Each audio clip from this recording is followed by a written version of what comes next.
డబ్బు, అనారోగ్యం, ఉద్యోగం, వ్యాపారం, అప్పులతో బాధపడుతున్నారా? మీకోసమే launch your future program. Happy birthday sir. Thank you.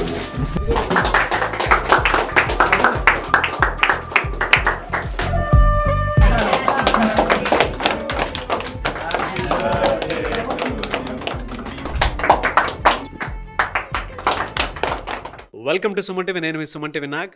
ఈరోజు మనతో పాటు ద సిఇఓస్ బుక్ ఎపిసోడ్లో real estate gentleman, real estate megastar Murali Mohan garu ఉన్నారు. సో ఒక రాజకీయవేత్తగా అండ్ ఒక బిజినెస్ మ్యాన్గా, ఒక యాక్టర్గా తన జీవితంలో చూసినటువంటి సక్సెస్ చాలా గొప్పదని చెప్పాలి.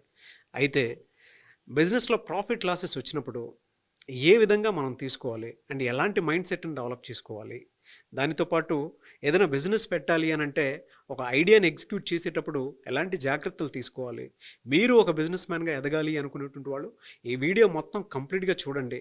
సొంత కాళ్ళపై నిలబడాలి అని అంటే ఎటువంటి క్వాలిటీస్ని, ఎటువంటి స్కిల్ని డెవలప్ చేసుకోవాల్సినటువంటి అవసరం ఉంది అనేది సో ఆయన బయోగ్రఫీలోనే కంప్లీట్గా మనం తెలుసుకుందాము. నమస్తే సార్ మురళీమోహన్ గారు. నమస్తే అండి. Happy birthday sir. Thank you. And the CEOs book షోకి మీరు వచ్చినందుకు ఐఎమ్ వెరీ హ్యాపీ. అటు రాజకీయ పరంగా చూసుకున్నా, సినిమా ఇండస్ట్రీ పరంగా చూసుకున్నా, బిజినెస్ పరంగా చూసుకున్నా మీరు లెజెండ్, నో డౌట్. అటు నాన్నగారి తరపు నుంచి చూసుకుంటే బిజినెస్ పరంగాను, రాజకీయ పరంగాను సక్సెస్ కాలేనటువంటి ఒక ఫాదర్ని మీరు చూసి ఇవాళ అన్నిట్లోనూ సక్సెస్ అయినటువంటి సన్ మీరు. ఒక 100 రూపాయల జీతం, 15 పైసల వాటా, 150 రూపాయల జీతం, 50 పైసల వాటా. ఈ స్టోరీ ఎలా మొదలైంది సార్ అసలు? అంటే చిన్నప్పటి నుంచి కూడా నాకు ఒక బిజినెస్ మ్యాన్ అవ్వాలని కోరిక అండి. ఓకే. మా ఫాదర్కి నన్ను ఇంజనీరింగ్ చేయాలని చెప్పి ఇంజనీరింగ్ సీట్ కూడా రెడీ చేసి పెట్టాడు ఆయన. ఆలోచన అంతానేమో బిజినెస్ మీద ఉండేది. ఓకే. బాగా కష్టపడే చదివేవాడిని, కానీ ఎందుకో పరీక్ష దగ్గరకు వచ్చినప్పటికి బాగా తెలిసి కూడా మర్చిపోతూ ఉండేవాడు. దాని మూలంగా ఇంటర్మీడియట్ 2 సార్లు ఫెయిల్ అయ్యాను. ఫస్ట్ టైం ట్రై చేశాను, ఫెయిల్ అయ్యాను. సెకండ్ టైం ట్రై చేసిన దానికి ఫెయిల్ అయ్యాక ఇది మనకు సరిగ్గా ఇది మనం బిజినెస్లో ఇళ్ళకి వెళ్ళిపోదాం అని అనుకున్నప్పుడు ఏమైందంటే ఇంట్లో ఆడపిల్లలు ఇద్దరికి పెళ్ళిళ్ళు అయిపోయేటప్పటికి ఫాదర్ బిజినెస్లో కొంచెం నష్టం రాబట్టి కానీ ఏదైనా కానీ బిజినెస్ చేద్దాం ఉంటేనేమో డబ్బులు లేవు, ఉద్యోగం చేద్దాం ఉంటేనేమో డిగ్రీ లేదు. ఏం చేయాలని ఆలోచిస్తున్న టైంలో ఒక ఆఫర్ వచ్చింది అనమాట. అది మా చిన్నాన్నగారే అవుతారు ఆయన, మా నాన్నగారికి తోడలుడు ఆయన, మాణిక్యాలరావు గారు అని. ఆయనకి ఏలూరులో కిసాన్ ఇంజనీరింగ్ కంపెనీ అని చాలా పెద్ద బిజినెస్ ఉంది. ఆయిల్ ఇంజన్స్, మోటార్సు, ట్రాక్టర్సు అని చాలా పెద్ద బిజినెస్ అది. ఆయన బెజవాడ బ్రాంచ్ పెట్టాలని అనుకొని అప్పుడు నన్ను అడిగారు పిలిచి, ఇట్లా బెజవాడ బ్రాంచ్ పెడదాం అనుకుంటున్నాను, నువ్వు వర్కింగ్ పార్ట్నర్గా చేరతావా అన్నారు. చేరతానండి అన్న. నెలకు 100 రూపాయలు జీతం, 15 పైసలు లాభాల్లో వాటా అన్నారు. ఇమీడియట్గా 2 మాట్లాడు ఓకే అండి అన్న. అసలు ఏమీ తెలియదు, ఆ బిజినెస్ గురించి నాకు ఏమీ తెలియదు. అయినా సరే ఓకే అన్న. సరే విజయవాడలో షోరూమ్ అది చూసుకో వెళ్ళి అన్నారు. ఓ 10 రోజుల్లో 15 రోజులు ఎదిగితే ఎక్కడా దొరకపోతే, మెయిన్ రోడ్లో ఎక్కడ దొరకవు కదా, ఇక్కడ ఓ సందులో ఓ షాప్ తీసుకొని అక్కడ ఓపెన్ చేసాం. ఆ రోజుల్లో మాకు ఏంటంటే కిర్లోస్కర్ ఆయిల్ ఇంజన్స్ అనేవి బాగా ఫేమస్. మాకు ఆ కిర్లోస్కర్ ఏజెన్సీ ఉండేది. నెలకు 5 ఇంజన్లు పంపించేవారు అన్నమాట. ఓకే. 5 ఇంజన్ల మీద అమ్మేస్తే దాని మీద వచ్చే లాభంతో ఆఫీస్ ఎస్టాబ్లిష్మెంట్ అయిపోద్ది. కాబట్టి ఇంకా ఫర్దర్గా చేసే దాని మీద మనకి ప్రాఫిట్స్ లాస్ వస్తాయి. సరే మొట్టమొదటి ఫస్ట్ కోట 5 ఇంజన్లు వచ్చాయి. షోరూంలో కూర్చున్నాం. పొద్దు నుంచి సాయంత్రం దాకా కూర్చుంటే ఎవడో ఒక్క లోపలికి వచ్చేవాడు కాదు. ముందేమో షాపు తెలీదు, ఫలానా కంపెనీ అని ఇక్కడ ఉందనేది తెలీదు, పబ్లిసిటీ లేదు, మెయిన్ రోడ్డు కాదు, ఎక్కడో సందులో ఉంది, ఎవరు అట్లా అట్లాగే 5 అయిపోతుంది, నెల అయిపోతుంది, అమల ఒక్కరు ఇంజిన్ కూడా. మళ్ళీ కొత్త నెల వచ్చినప్పుడు ఇంకో 5 వచ్చేస్తాయి. మళ్ళీ దానికి డబ్బు కట్టాలి, డబ్బులు కావాలి కదా. ఆయనే మాకు లిమిటెడ్ సోర్సెస్ ఇచ్చారు. ఓకే. ఏం చేయాలి అనుకుంటున్నాము. సరే మనం ఏం చేద్దాం, అసలు మెల్లగా వస్తుందిలే అనుకున్నాం. జనరల్గా మేము ఏం చేసాం, మార్నింగ్ 9 o'clockకి ఆఫీస్ ఓపెన్ చేసేవాళ్ళం. మా పార్ట్నర్ ఇంకో ఆయన ఉండేవారు, ఆయన వచ్చి ఓపెన్ చేసేవారు. నేను 10 భోజనం చేసి ఆఫీస్కి వచ్చేవాడిని. వచ్చేస్తే మళ్ళీ సార్ రాత్రి దాకా ఇక అక్కడే అనమాట. మధ్యలో కాఫీ, టిఫిన్ ఏదైనా బయటకు వెళ్ళి తినేసి ఇక్కడే ఉండేవాడు. జనరల్గా మాకు ఫ్రెండ్ ఒక ఆయన ఉన్నాడు, శ్రీనివాసరావు గారు అని, వాసు గారు అంటాం ఆయన్ని. ఆయనదేమో బుధవారం సెలవు, వాళ్ళకి హోటల్ బిజినెస్ అయింది. నాదేమో ఇంజనీరింగ్ బిజినెస్, సండే హాలిడే. మేమిద్దరం బాగా క్లోజ్ ఫ్రెండ్స్ అవటం మూలంగా ఎవ్రీ సాటర్డే మేమిద్దరం సినిమాకి వెళ్ళేవాళ్ళం ఫ్యామిలీస్తో. ఓకే. అలాగే ఆయనకు వెన్స్డే సినిమాగా హాలిడే కాబట్టి ఎవ్రీ ట్యూస్డే ఇద్దరం సినిమాకి వెళ్ళేవాళ్ళం. సాటర్డే వచ్చింది, సాటర్డే వాళ్ళు సినిమాకి వెళ్ళాలి. నేను ఉన్న షాప్ దగ్గర నుంచి మా ఇల్లు దూరం, ప్లస్ సైకిల్ మీద వెళ్ళటం. ఆ రోజు చూశారు 7:30 అయింది, ఇంకెవరు రావట్లేదు. నెల రోజులకి ఎవడో రాలి, ఇంకెవడో వస్తాడులే, వాళ్ళు శనివారం కదా సినిమా చూడాలి, తొందరగా వెళ్ళిపోదాంలే అని అనుకుంటా ఉండగా మళ్ళీ ఎందుకో సబ్కాన్షియస్గా ఒప్పుకోలే. ఓకే. ఏదో మనం తప్పు చేస్తున్నాం, మనం 8 అయిన తర్వాత వెళ్దాంలే అనుకొని మళ్ళీ ఇది చేసాం. 7:30కి వరంగల్ దగ్గర నుంచి రైతులు వచ్చారండి. కిర్లోస్కర్ ఆయిల్ ఇంజన్స్ కావాలండి మా దగ్గర అని, బా. మాకు కావాలని. ఉన్నాయండి మా దగ్గర రెడీగా ఉన్నాయండి, మాదే ఏజెన్సీ అండి అన్న. ఎన్ని కావాలన్నా, ఎన్ని కావాలంటే వాళ్ళు 10 దాకా కావాలన్నారు. ఇప్పుడు నా దగ్గర 5 ఉన్నాయండి, 5 ఇప్పుడు డెలివరీ ఇచ్చేస్తాను. నెక్స్ట్ ఫస్ట్ వీక్లో, అది అప్పటికి నెలాఖరికి వచ్చేసాం. నెక్స్ట్ ఫస్ట్ వీక్లో మళ్ళీ ఇంకో 5 వస్తాయి కోట, అప్పుడు మీకు ఇస్తానండి అని. అంతే, అప్పటికప్పుడు హాఫ్ అన్ అవర్లో బిజినెస్ అయిపోయింది, అంతా అయిపోయింది. డబ్బులు ఇచ్చారు, బిల్లులు రాసాం, ఇచ్చేసాం. సరుకు ఇక్కడి నుంచి డిస్పాచ్ కూడా చేసాం. అప్పుడు మీరు బిజినెస్ చేసిందంతా ఆ అమౌంటా అప్పట్లో ఆయిల్ ఇంజన్స్ 2,000 ఉండేది ఒకటి. 5 అమ్మితే 10,000 అనమాట. ఓకే. ఇవాటి రోజు నథింగ్ 10,000 అంటే. ఆ రోజున అది పెద్ద అమౌంట్. అవును, అవును. నాకు అప్పుడు అనిపించేది అనమాట, ఆ రోజున కనుక నేను కనుక వెళ్ళిపోయి ఉంటే ఈ బిజినెస్ నాకు రాకుండా ఎవరికో వెళ్ళిపోయి ఉండేది. తర్వాత కనెక్టివిటీ వచ్చేది కూడా కాదు. ఇప్పుడు ఆ నెల బిల్లు బిజినెస్ అవడం కాబట్టి నెక్స్ట్ మంత్ బిజినెస్ కూడా డిమాండ్ వచ్చేసింది. అప్పుడు డెసిషన్ తీసుకున్నమాట, ఎప్పుడైనా సరే వాన వచ్చినా వరద వచ్చినా సరే 9ంటికి షాప్ తీయాలంటే తీయాల్సిందే, 8 వరకు ఉంటామంటే ఉండాల్సిందే, పని ఉన్నా లేకపోయినా. ఎవరన్నా వచ్చే కస్టమర్స్ ఇంకా అయితే 10, 11 కూడా అయ్యేది ఒక రోజు నైట్. ఆ డెడికేషన్ అలా ఉండేది. డెడికేషన్ అలా పెట్టుకున్నాం. తర్వాత బిజినెస్లో అంటే customer is always right, customer is our god father. Okay. ఆ policies. Customer is our pay master. ఎందుకంటే కస్టమర్ ఏదైనా చెప్తా అంటే అభిప్రాయం అది కాదండి, ఇది కరెక్ట్ అండి నేను చెప్పకూడదు. అవునండి కరెక్టేనండి మీరు చెప్పింది, కానీ ఒక చిన్న సబ్మిషన్ అండి, అది అలా కాకండి ఇలా చేస్తే బాగుంటుందండి అని చెప్తే అటు కన్విన్స్ అయిపోతాడు. ఓకే. అలా కాకుండా మీకేం తెలుసు అండి, అది కాదండి ఇది కరెక్ట్ నేను చెప్పేది అన్నాం అనుకోండి, సర్లే బాయ్ ఇట్లాంటి వాళ్ళు చాలామంది చూసాం అని వెళ్ళిపోతాడు. మనకి కస్టమర్ మూలంగానే కదా మనకి పేమెంట్స్ వచ్చేది, బిజినెస్ వచ్చేది. అందుకని he is our pay master. So మీరు ఆ రెస్పెక్ట్ క్రియేట్ చేశారు. అది క్లియర్ అదే ఇది ముందే గుర్తించారు. ముందే గుర్తించి అది సిస్టమ్గా పెట్టుకున్నాను. టైంకి రావటం, టైంకి ఓపెన్ చేయటం, టైంకి క్లోజ్ చేయటం ఒకటి. Customer is always right, customer is our pay master, customer is our God. ఈ కంపల్సరిగా ఫాలో అయ్యానండి. సో ఇప్పుడున్న జనరేషన్ వాళ్ళు మాత్రం ఖచ్చితంగా నేర్చుకోవాల్సినటువంటి విషయం సార్ అదే. కస్టమర్స్ని ఎలా అనంటే డెఫినెట్గా వాళ్ళ పాయింట్ ఆఫ్ వ్యూ నుంచే ఆలోచించాలి అని నేర్చుకోవాల్సినటువంటి విషయం అయితే ఉంది ఈ రోజుకి కూడా. విజయవాడలో నేను బిజినెస్ చేసేటప్పుడు మా సరౌండింగ్ చుట్టూ షాపుల వాళ్ళందరూ కూడా వైశాస్ ఎక్కువ అండి. ఓకే. వైశాస్ బిజినెస్కి పెట్టింది పేరు. మనం బోళ్ళని నేర్చుకోవాలండి వాళ్ళ దగ్గర, వైశాస్ దగ్గర నుంచి. నేను నేర్చుకున్నాను చాలా. మీరే నేర్చుకున్నారు సార్? నేనే నేర్చుకున్నా. ఎందుకంటే బిజినెస్ అంటే ఇక వాళ్ళు ఇంకొకటి ఉండదు. రాత్రి 8, 9 బిజినెస్ ఉన్నా లేకపోతే అక్కడే కూర్చుంటారు. సండే హాలిడే అంటే మేము రాము అసలు ఆ దూరికి కూడా వెళ్ళాం. సండే మార్నింగ్ కూడా ఇంటి దగ్గర టిఫిన్ చేసి వచ్చి షాప్ దగ్గర అట్లా బయట మెట్ల మీద కూర్చుంటారు. ఎవరిలో వచ్చి కస్టమర్ వస్తే గవ్వ తాళం తీసేసి అమ్మేసి ఇంటికి వెళ్ళిపోతారు. అది మేము చేయలేము అనుకోండి. అది మాకు మా ఇల్లు దూరం ఉన్న సండే హాలిడే ఎవరు వస్తారులే. కీన్ అబ్జర్వేషన్ తోటి మీరు నేర్చుకున్నారు. అట్లాగే మా ఆఫీస్ పక్కన ఒక రామ్నాథ్ దాని కంపెనీ అని చెప్పి టమిలియన్స్ కంపెనీ అనమాట, డై కెమికల్స్ సేల్. వాళ్ళ మేనేజర్తో ఫ్రెండ్షిప్ చేసి కరస్పాండెన్స్ ఎలా రాయాలి, టైపింగ్ కూడా మా దగ్గర టైపిస్ట్ కూడా లేదు అప్పుడు, ఆయనే టైప్ చేసి ఇచ్చేవాడు, ఆయనే చేసేవాడు. తర్వాత అకౌంట్స్ ఎలా రాయాలి, ప్రాఫిట్ అండ్ లాస్ అకౌంట్ ఎలా తీసుకోవాలి, ఎవ్రీథింగ్ ఆయన దగ్గర నేర్చుకున్నానండి. ఆ రోజుల్లోనే అంత క్యాలిక్యులేటివ్ బ్రెయిన్ మీది. అంత రోజు డే బుక్ నేనే రాసేవాడిని.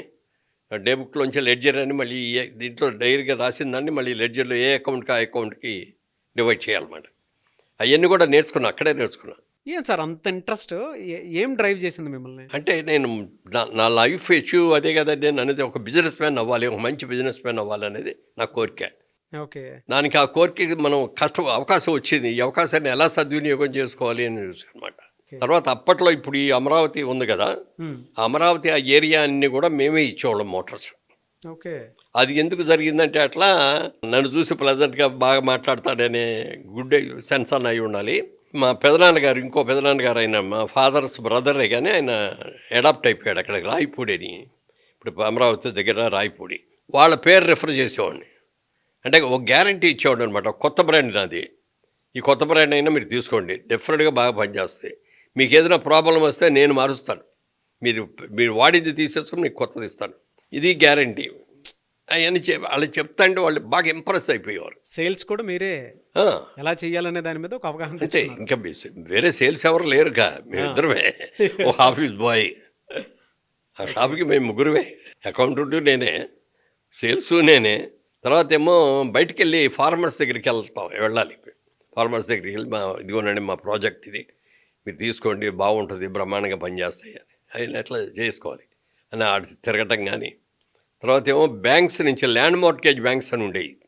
ఆ ల్యాండ్ మార్ట్గేజ్ బ్యాంక్స్లో ఏంటంటే ఈ రైతులకి అందరికీ కూడా లోన్స్ ఇచ్చేవారు ఈ కొనుక్కోవటానికి. సో అక్కడికి వెళ్ళి ఆ బ్యాంకుల దగ్గరికి వెళ్ళి ఆ రైతులను తెలుసుకొని ఆ బిజినెస్ మనకు వచ్చేటట్టు చూసుకొని అలా ఒక 2 yearsలో బ్రహ్మాండంగా చేసామండి. ప్రతి దాంట్లోనూ ఒక అవకాశాన్ని వెతుక్కు ఉంటుంది ప్రతి దాంట్లో. ఇప్పుడు బిజినెస్లో కూడా మాకు 12 months కదా మనకి, 11 months అంతా ఒక మాదిరిగా బిజినెస్ ఉంటుందండి. మార్చి నెలలో ఒక మాదిరిగా ఉంటుంది. అంటే ఈ 11 monthsలో ఎంత బిజినెస్ చేస్తామో మార్చి నెలలో అంత బిజినెస్ చేస్తాం. అంటే అడ్వాన్స్గా బిల్లులు కూడా ఇచ్చేస్తాం. సప్లై ఏప్రిల్లో మేలో కూడా చేస్తూ ఉంటాం. ఎంత సార్ అప్పట్లో మీ టర్న్ ఓవర్ ఎంత సార్? అంటే మీరు ఒక వాటాలో ఉన్నారు కాబట్టి 15 పైసల వాటాలో ఉన్నారు. ఆ కంపెనీ టర్న్ ఓవర్ ఎంతవరకు తీసుకెళ్ళారు మీరు అప్పట్లోనే? అప్పుడు బిగినింగ్లో 10 లక్షలు అట్లా ఉండేదండి. 10 లక్షలు 10 లక్షలు చిన్న విషయం కాదు కదా సార్. అప్పట్లోనే 10 లక్షలు అంటే ఇట్స్ గ్రేట్ అచీవ్మెంట్. తర్వాత 50 lakhs అట్లా చేసాం. మీరు మాట్లాడే ప్రతి మాటలోనూ సేల్స్ ఎలా చేయాలి, మార్కెటింగ్ ఎలా చేయాలి, బిజినెస్ని ఎలా ఎక్స్పాండ్ చేయాలి, ఒక కస్టమర్ని ఏ విధంగా కన్విన్స్ చేసి బిజినెస్ వైపు తీసుకురావాలి. కస్టమర్ని మనం ఓన్ చేసుకోవాలి, మన మాట ఆయన నమ్మేటట్టు ఉండాలి, మన మీద కాన్ఫిడెన్స్ రావాలి తనకి. గ్రేట్. అది బాగా ఇది చేసుకునేవాడిని. అలా చేసుకున్న టైంలో మ్యారేజ్ కూడా అయింది. ఇంకా ఏది 100 రూపాయల జీతంలో ఉండగానే, జీతంలో 100 రూపాయలు ఉండగానే చిన్నాన్నగారు ఏమన్నారంటే 100 రూపాయలు చాలవు కానీ 150 తీసుకున్నాడు ఆయన. ఓకే, వాటా కూడా పెరిగింది.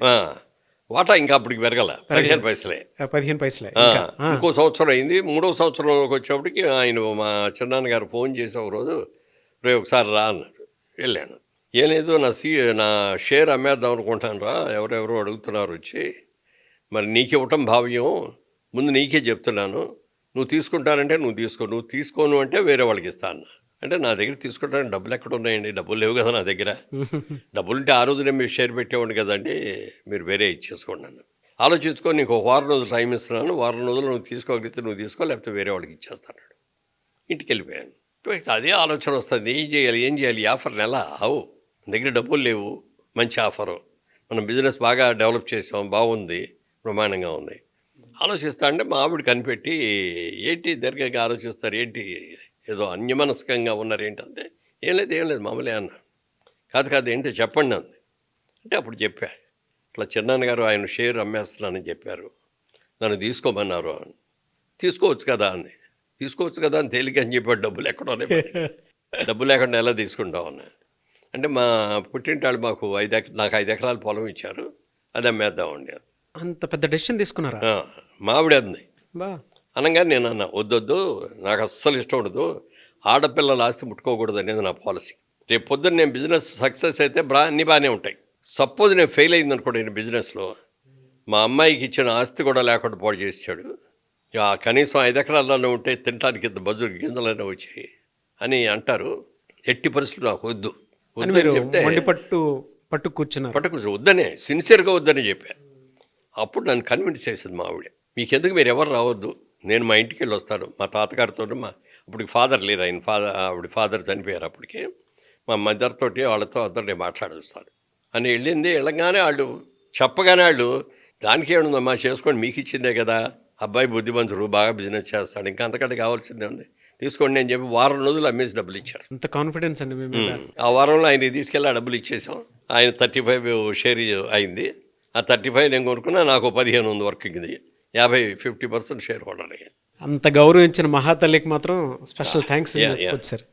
అంటే ఇప్పుడున్న జనరేషన్ వాళ్ళు కూడా ఏ వైఫ్ అండ్ హస్బెండ్ అయినా ఏదైనా బిజినెస్ చేస్తాను అని అంటే అటొక మాట ఇటొక మాట ఉంటుంది, కానీ వెనక నేను ఉంటాను, మీరు ముందుకెళ్ళండి అని చెప్పేటువంటి వాళ్ళు మహాతల్లులు చాలా తక్కువ మంది చూస్తూ ఉంటాం మనం. రియల్లీ ఇన్స్పైరింగ్ అండి. అక్కడి నుంచి ఇక డే అండ్ నైట్ వర్క్ అంటే వర్క్ అట్లా తిరుగుతూ ఉండేటండి. మార్నింగ్ ఇంటి దగ్గర 9కి బయలుదేరితే భోజనం చేసి రాత్రి మళ్ళీ ఇంటికి వచ్చేవాడు 10:30, 11, ఒక్కోసారి 12 గంట కూడా అయ్యేది. అంత బిజినెస్ ప్యాషన్లో ఉన్న మీరు అంటే ఆ పిచ్చిలో మునిగిపోయి ఉన్నారు కదా, మొత్తం లోతంతా చూస్తూ ఉన్నారు ఆ కాలంలోనే. అంటే సోషల్ మీడియా కూడా లేని టైంలో అవును. వన్ మ్యాన్ ఆర్మీ షో చేసుకుంటూ మార్కెటింగ్ అయినా, సేల్స్ అయినా, అడ్వర్టైజ్మెంట్ అయినా అన్నీ మీరే. అలాంటి వ్యక్తి ఈ సినిమాల వైపుకి ఏ విధంగా వచ్చేసారు? ఇంటర్మీడియట్ వద్దు అనుకొని మానేసేసిన తర్వాత ఏం చేయాలో తెలియని ప్లేస్లో ఖాళీగా కూర్చున్నాం. కాలేజీలో చదువుకున్నప్పుడు నాకు కాలేజీలో కృష్ణ గారు ఒక క్లాస్మేట్, ఆ, Kranti Kumar garu director, Kranti Kumar producer director, అవునవును. రాజమౌళి గారు ఫాదర్ విజేంద్ర ప్రసాద్ గారు ఓకే. ఆయన ఒక క్లాస్మేట్, ముఖర్జీ గారు అని ఒక ఆయన క్లాస్మేట్. వీళ్ళందరూ సినిమా వాళ్ళం ఇక్కడికి వచ్చి సెటిల్ అయ్యామంటారు. ఓకే, వచ్చాక కలిసాం అనుకోండి, అది వేరే విషయం. అదేలేండి. వాళ్ళు చాలాసార్లు అనేవారు, నువ్వు రావయ్యా మా సినిమాలో కానీ. అది వెళ్ళటం కుదరలా. చివరికి ఒక రోజున పేపర్లో ఒక న్యూస్ వచ్చింది. మెడ్రాస్లో ఆంధ్ర క్లబ్ అని ఉందండి, చాలా పెద్ద ఫేమస్ అది. దాంట్లో నాటకాల పోటీలు అని చెప్పి వచ్చింది. దానికి సెక్రటరీ ఏమో మా ఊరు అయినే గుత్తా రామిరెడ్డి గారు అని డైరెక్టర్, ఆయన చటర్జీ గారు జాయింట్ సెక్రటరీ. మనాళ్ళదే కదా ఇది, మనం ఒక నాటకం వేద్దాం, మనకే ఫస్ట్ ప్రైజ్ వస్తుంది అనుకున్నాం. అంటే అప్పుడు మా థాట్ అలా ఉంది. అనగానే మన నాటకం వేయాలి కదా, పదండి ఎవరైనా ఎలా చేయాలి అంటే మా ఊర్లో ఒక ఆయన ఉంటే ఆయన దగ్గరికి వెళ్ళాం. వాళ్ళు నాటకాలు రెగ్యులర్గా వేస్తారు. ఇట్లా మెడ్రాస్ పోటీలకు వెళ్దాం అనుకుంటున్నామండి, మేము ఒక నాటకం చేద్దాం అనుకుంటున్నాం, మీరు చెప్పాలండి అంటే. నాటకం ఇప్పుడు కుదరదు, అన్నీ కలిపితే 4 రోజులు కూడా టైం లేదు. నాటిక ప్లేలెట్ అంటే 1 hour ఉంటుందండి. నాటకం అంటే 2 గంటల పైన ఉంటుంది. అందుకని పోలీసునో ప్లేలెట్కి ప్రాక్టీస్ చేసాం. అందులో పోలీస్ క్యారెక్టర్ అది, హీరో. 4 రోజుల్లో బాగా చూసేసాం. స్క్రూటినీ చుట్టానికి జడ్జెస్ వచ్చారు. మా వాళ్ళు వేసే నాటకం ఒకటి ఉంది, ఆ నాటకం ఈ నాటకం 2 స్క్రూటినీ చూపించిన తర్వాత కేవీఎస్ శర్మ గారని సీనియర్ యాక్టర్ ఉండేవారు, ఆయన వచ్చారు అప్పుడు దానికి. మోహన్ దాస్ గారు ఒక ఆయన వాళ్ళిద్దరు వచ్చి చూసిన తర్వాత మా చిన్నాన్న గారు అడిగారు ఆయన, ఏమంటే మా వాళ్ళు ఎట్లా వేశారు, బాగా వేశారు కదా అని అన్నాడు. అంటే నవ్వాడు ఆయన. చెప్పండి సార్ ఎలా ఉంది అన్నాడు. అంటే నాటకం చాలా బాగా వేశారు, కానీ స్క్రిప్ట్ బాగోలేదు, అది అడ్వర్టైజ్మెంట్ ఇదిలాగా ఉంది. ఓకే. ప్లేలెట్ స్క్రిప్ట్ చాలా బాగుంది, కానీ పెర్ఫార్మెన్స్లు ఏం బాగాలేదు. అందరూ కొత్త వాళ్ళం, అవును. అందుకని 2 సెలెక్ట్ చేయట్లేదని చెప్పారు. బాగా డిసప్పాయింట్ అయిపోయాం. అప్పుడు ఆయన ఉత్తరం రాశారు రామిరెడ్డి గారు. అప్పట్లో సెల్ ఫోన్లు ఈ లేవు కదా, మామూలు ల్యాండ్ లైన్ మాత్రం ఉండేది. ఆయన లెటర్ రాసి, మేము ఇక్కడ నాటకాలు ఎంత బాగా చేసామో మీరు చూద్దరు కానీ రండి, 4 రోజులు ఇక్కడ వచ్చి ఉండేటట్టుగా రండి అంటే వెళ్ళాము అందరం. ఓకే. వెళ్ళి ఆ నాటకాలు చూసాం. అవి చూస్తే కళ్ళు తిరిగిపోయింది. మా అసలు సినిమాలు ఎందుకు పనికి వస్తాయి అన్న లెవెల్లో ఉన్నాయన్నమాట. సినిమాల్లో అన్నీ బిట్టుగా చేస్తారు, బాగోపోతే ఇంకోటి చేస్తారు. నాటకానికి ఏం కుదరవు కదా. అవును. స్టార్ట్ చేసిన కాడి చివరిదాకా అది 2 గంటలు అవని 3 గంటలు అవని నాన్ స్టాప్గా వేస్తారు. తప్పు చేసా అంటే మళ్ళీ సరిదిద్దుకోవడానికి కూడా ఉండదు. కానీ ఎక్కడ అలాంటి పోటీలకు వచ్చే నాటకాలంటే చాలా స్ట్రిక్ట్గా ఉంటాయి, బ్రహ్మాండంగా చేస్తారు. అది చూసేటప్పుడు ఒక ఇంట్రెస్ట్ కలిగింది. ఓకే. ఇంట్రెస్ట్ కలిగిన తర్వాత అప్పటికేం బిజినెస్ సెటిల్ అవ్వలేదు కదా, ఏదో 2-3 నాటకాలు వేసి 2-3 చోట్ల పోటీలకు వెళ్ళాం. ఈ లోపల ఇది కుదిరింది. కాకపోతే అర్ధంతరంగా వదిలేయలేం కదా, అప్పటికి కొంత కమిటీ అయ్యి ఉన్నాయి కదా. అవును. అందుకని 7:30-8 దాకా ఆఫీసులో షాపులో ఉండి విజయవాడలో, అప్పుడు బస్సు ఎక్కి 9-9:30కి ఏలూరు వెళ్ళి, మా నాటక సమాజం ఏలూరు. ఓకే. నైట్ అంతా రిహార్సల్స్ చేసి అక్కడ, మళ్ళీ తెల్లవారుజామున 5కి బయలుదేరి ఇక్కడికి వచ్చి షాపులో కూర్చుని. అప్పటికి ఎంత సార్ మీ జీతం? 150కి వచ్చేసారా? 50% వాటాకు వచ్చేసారా? అప్పటికి రాలా. అప్పటికి ఇంకా రాలేదు. అబ్బే 100 రూపాయలు జీతం. ఆయన రిస్క్ చేసుకొని నాటకాలు జీతంలో ఉండగానే 100 రూపాయల జీతంలోనే 150 కూడా అవ్వాలి అప్పటికి. ఓకే. ప్యారలల్గా ఎలా బ్యాలెన్స్ చేసేవాళ్ళు? అంటే మనం నాటకాలు వేస్తున్నామని తెలిస్తే మా చిన్నాన్న గారు తిడతారు, ఏరా నీకు బిజినెస్ ఎంత ఇదిగా అప్పచెప్తే నువ్వు ఎన్ని సినిమాలు ఏంటి ఈ నాటకాలు కావాల్సి వచ్చినా నీకు అంటాడని. అందుకని రోజు బిజినెస్ బిజినెస్లో ఆయన ఫోన్ చేసినా టక్కమని మనం దొరకాలన్నమాట. దొరకలేదు ఎందుకంటే ఫోన్లో బయటికి వెళ్ళాడంటే ఎక్కడికి వెళ్ళాడు అని అడిగితే మన సమాధానమే ఉండదు. ఓకే. అందుకని నైట్ షాప్ క్లోజ్ చేసాక వెళ్ళేవాడిని, నాటకం చూసేసుకుని అక్కడ రిహార్సల్ చేసుకుని వచ్చేవాడిని. ఇక ఎప్పుడో నాటక పోటీలు ఉన్నప్పుడు ఆ పోటీలకు వెళ్ళేవాడు అనమాట. అంతవరకే. నేను మెడ్రాస్ వెళ్ళితే క్రాంతి కుమార్ గారు వాళ్ళు నన్ను ఫోటోలు తీయించి పెట్టారు అక్కడ. ఓకే. ఎవరో చెప్పారంటే క్రాంతి గారి ఆఫీస్లో ఒక కొత్త బైక్ చేశారంటే బాగున్నాయి అది అని. ఆయన ఫోటోలు తెప్పించుకొని చూసి ఈయన ఎక్కడున్నాడు పిలవండి అన్నారు. వెళ్ళేటప్పుడు అన్ని టేబుల్ మీద పెట్టుకున్నారు. తాత్యాన్ రామారావు గారు, కన్నప్ప గారు అని కెమెరామెన్, ఈ నట్లూరు పూర్చోదరావు గారు అని సీనియర్ ప్రొడ్యూసర్, చాలా సినిమాలు తీశారు అప్పటికి. వాళ్ళందరూ కూర్చున్నారు. రామారావు గారు అడిగారు, ఏమండి నాటకాలు ఏమన్నా వేశారా అన్నాడు. వేశానండి అన్న. ఏమేమి నాటకాలు వేశారా అన్నాడు. పేర్లు చెప్పారు. మీరు అటు ఇటు నడవండి అని కానీ, లేకపోతే ఒక డైలాగ్ చెప్పండి అని కానీ అడగలేదండి. మా సినిమాలో హీరో మీరు. ఆ ముఖంలో తేజస్సు కనిపించడం వల్ల ఆగిపోయి ఉంటారు. హీరో అనేప్పుడు నాకు ముందు షాక్ అయ్యాను కొంచెం. కానీ తర్వాత రేపే బయలుదేరి వెళ్ళిపోవాలి, షూటింగు కర్ణాటకలో కూర్గు అని ఉంది, కూర్గులో షూటింగు, అక్కడికి వెళ్ళిపోవాలన్నారు. అదేమో ఫిబ్రవరి ఆఖరిలో జరిగింది. ఓకే సార్ ఇది నేను మార్చిలో మాత్రం రానండి, మాకు చాలా ఇంపార్టెంట్ మార్చిలో బిజినెస్కి, నేను ఏప్రిల్లో వస్తాను కావాలంటే అన్న. అవి ఏం కుదరవు, ఒక రోజు టైం ఇస్తాం, ఇవాళ రాత్రికి టికెట్ కొని ఇస్తాను మీకు. గిరిబాబుని నన్ను చూపి ఇద్దరిని సెలెక్ట్ చేశారన్నమాట అందరూ. నన్నేమో హీరో, ఆయనేమో విలన్ అని. ఇద్దరికి టికెట్లు కొనేసి ఆ రోజున అక్కడ అప్పటికప్పుడే నిమిషాల్లో కానిస్టేబుల్ వచ్చారు, కొలతలు తీసేశారు, డ్రెస్సులు అన్నీ రెడీ అయిపోయింది నిమిషాల మీద. ఓకే వెళ్ళి అటు నుంచి వచ్చాం. ఇంటికి వెళ్ళిన తర్వాత చెప్పాలి కదా వాళ్ళకి, మరి ఇవన్నీ వదిలే 4 రోజులు బయటికి వెళ్ళి రావటం అంటే, చిన్న పిల్లలు అప్పటికి 2 పిల్లలు. సరే వెళ్ళి చెప్పాను, ముందు ఫాదర్కి మదర్కి చెప్పాను. ఫాదర్ ఏమో ఎందుకు మనకి శుభ్రంగా బిజినెస్ చేసుకుంటాం బాగుంది కదా అన్నారు. సరే మా అమ్మగారు కూడా నీ ఇష్టం బాబు, నీకు తెలియదు ఏముంది, నువ్వే నేర్చుకోవాలి. మా ఆవిడ దగ్గరికి వెళ్ళి అన్నాను, అందుకని నేనేం డిసైడ్ చేసుకోలేకపోతున్నాను అంటే ఒక మాట అంది, ఇది మీరు ట్రై చేసింది కాదు కదా, అదే వచ్చింది మీ దగ్గరికి, ఎందుకు వచ్చిందో మనకు తెలియదు, ట్రై చేయండి ఒకసారి, అంత పాజిటివ్ యాటిట్యూడ్ ఎలా సార్ అసలు? బాగుంటే కంటిన్యూ అవుతాం, లేదంటే మన బిజినెస్ మనకు ఉంది కదా అని ఒక కండిషన్. ఏంటి కండిషన్ చెప్పాను, షూటింగ్ అయిపోగానే మీరు మెడ్రాస్లో ఉండకూడదు, డైరెక్ట్గా ఇంటికి వచ్చేసి విజయవాడ వచ్చేసి మన బిజినెస్ చూసుకుంటూ ఉండాలి. తర్వాత మీరు ఏ కంపెనీ దగ్గరికి వెళ్ళి మీ ఆల్బమ్ తీసుకెళ్ళి, ఇదిగోనని నేను పలానా సినిమాలో హీరో చేశాను, మీ సినిమాలో ఏదైనా క్యారెక్టర్ ఉండని మీరు ఎవరిని అడగకూడదు. కండిషన్స్ ఇవి, ఈ 2 కండిషన్లు. ఓకే. అందుకని ఆ రోజున మా ఆవిడకి ఇచ్చిన ఆ మాటకి ఇప్పుడు దాకా కూడా నేను ఎవరిని వేషం ఉండని అడగల, అంటే అడగలాల్సిన అవసరం కూడా రాలేదు, అది వేరే విషయం, కానీ ఎవరిని అడగల. నా వాయిస్ డబల్ వాయిస్ వచ్చేది. ఓకే. చక్రవర్తి గారు అప్పుడు ఇంకా చక్రవర్తి అవలా అప్పటికి, ఇంకా చెవుకాడు అప్పారావు అనేవారు.